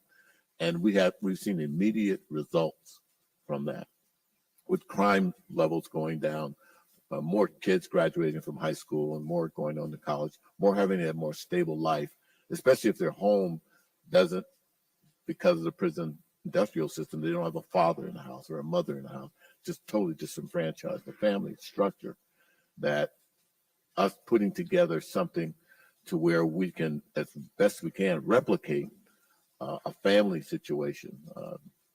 Those of us that are long in the tooth remember Teen Posts and all of those things where kids came together with an adult that would give them some kind of guidance. All of those have been decimated or haven't been funded. And so I think in addition to your work, we really need to get to our young people. And we really need to understand that a lot of these kids are suffering more pressure kind of support for our young people, because if we do this now, as far as African American and race, we can do a whole lot more for all of us, generations and generations. Then when they look back on this task force and look at what we did with the mental health, we'll be able to have benefits long after we're gone and this task force is gone. So thank you. This is excellent work. I just on that note, I was reminded as you were talking about something that was in the LA Times a few months ago, where Ibram Kendi noted that Black teenagers experience or witness an average of 5 instances of racist discrimination per day, and that the levels of exposure to violence and crime, as you know, because we talked about Crenshaw High School in a presentation recently, that our children, if we use the standard of the ACEs, adverse childhood exposure, our kids are off the chart. And it's a testament to the resilience of Black people that we're now all stark raving mad at this point. Truly. Senator Bradford, you're recognized. I don't know if my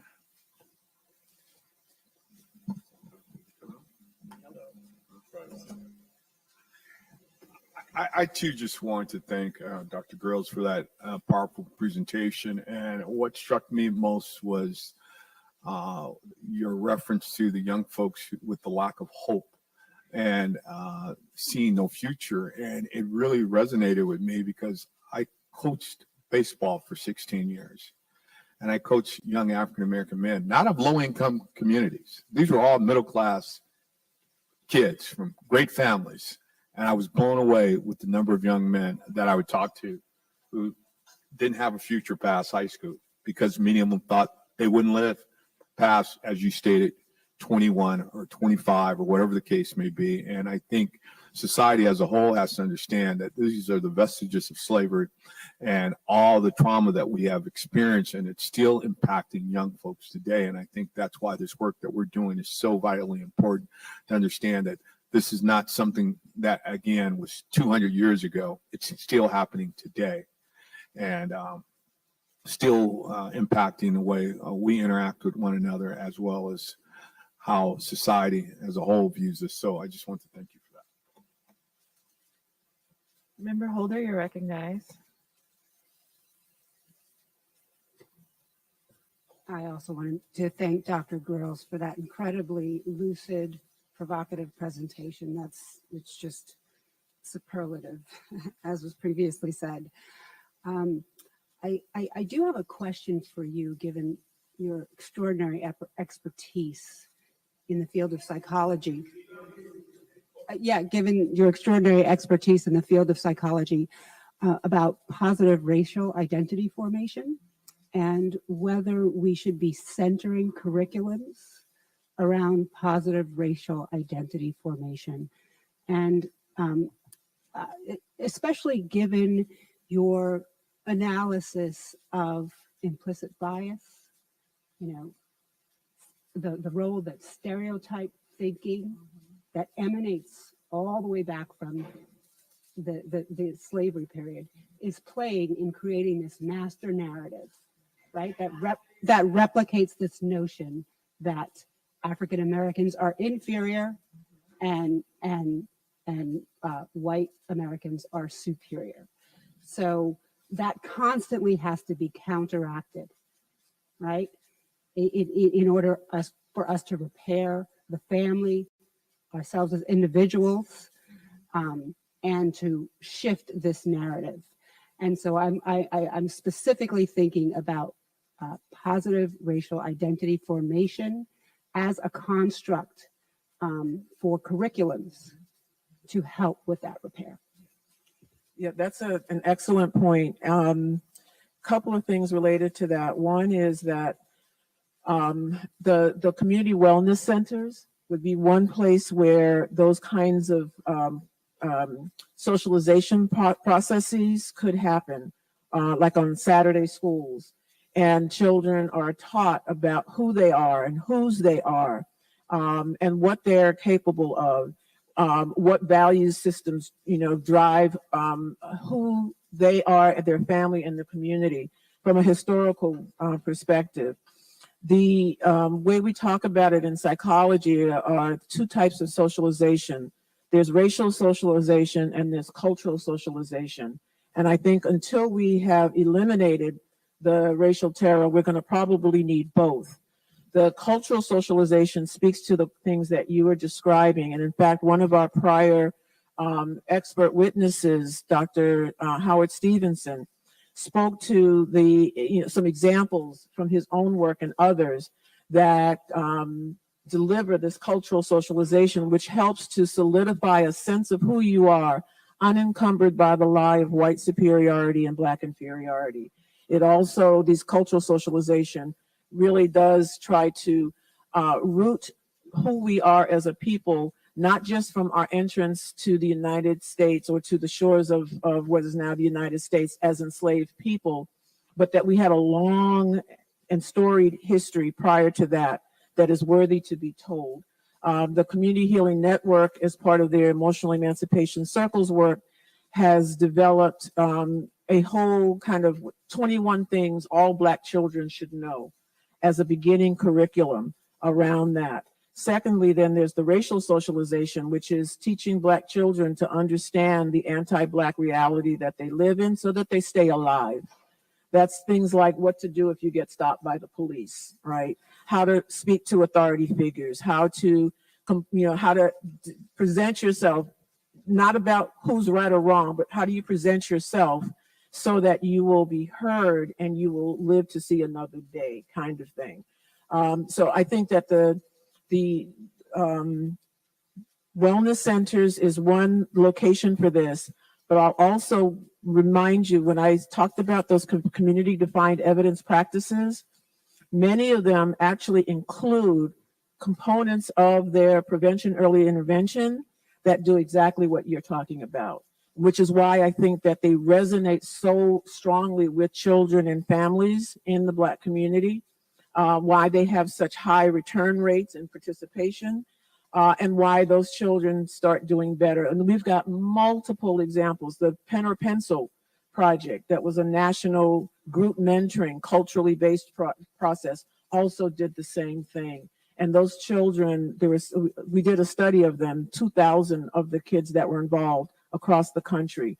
And they definitely showed differences in their academics, their sense of who they were, their values, their levels of stress, much better than the kids who did not have access to that. Any other discussion points? I do have one comment. Yes, Member Tamaki. There's nothing more I can say that has not been said. Member Grills, it was a brilliant presentation. I do want to create some space for the DOJ staff. From my own personal experience in interacting with the staff, they're assigned to this task force, but it's because they want to be on it. They have a personal interest in supporting this effort, which is historic. And I'm wondering if Jennifer Gibson or Jesse Bosbaum has any comments on the work you've done in connection with this presentation. If not, totally okay, but I want to lift you up and give you that opportunity.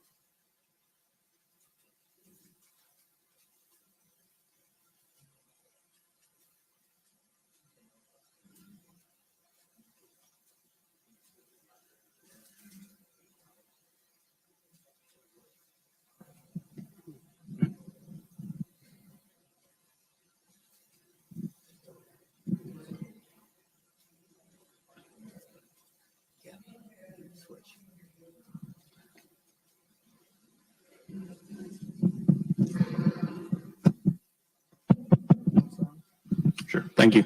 Thank you, Member Tamaki. And if I understand the question correctly, there's wondering about our sort of motivations for participating. Or anything you want to add to the presentation, just because you all worked on it.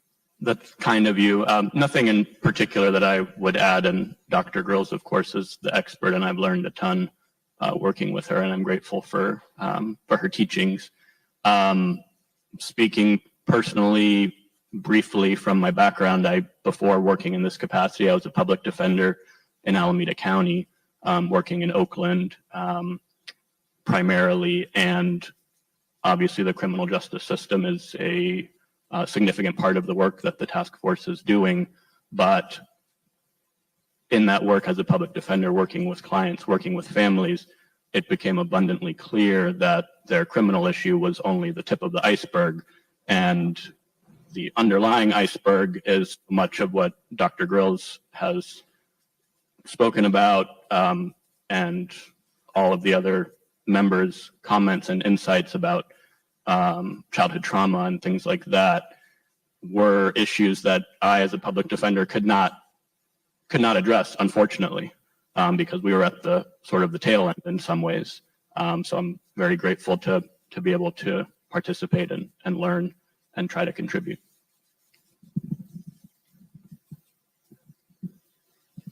I'd like to echo everything Jesse said, and to also say that it's been an honor working for Dr. Grills and assisting her and learning from her. And so sometimes you think you know everything about your community and all the trauma, and doing this work, you realize you didn't know the half of it.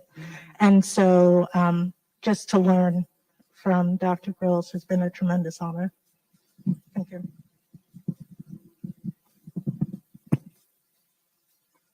Thank you for that. Any other discussion points? If not, Member Grills, is there a motion? Do you have a motion to present to the task force? So I'll just, if I may. Sure.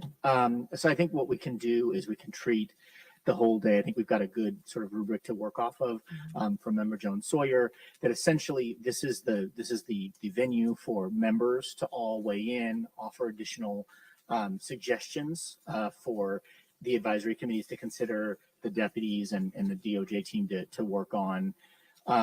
If there's anything anybody strongly opposes or doesn't think should be included, or there's a way members think a proposal should be curtailed, this is the forum to raise that.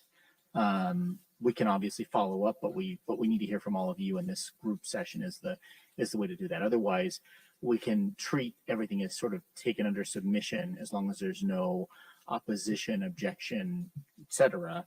And then we'll come back with another report out in the next meeting, and TBD what that looks like, whether it's outlines for the members and the public to consider or another presentation.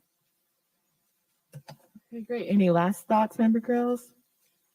No, just that I want to remind folks that this is a work in progress, so that there's still more that may be added, and definitely with what I've heard today, there are some things we will follow up on. Thank you.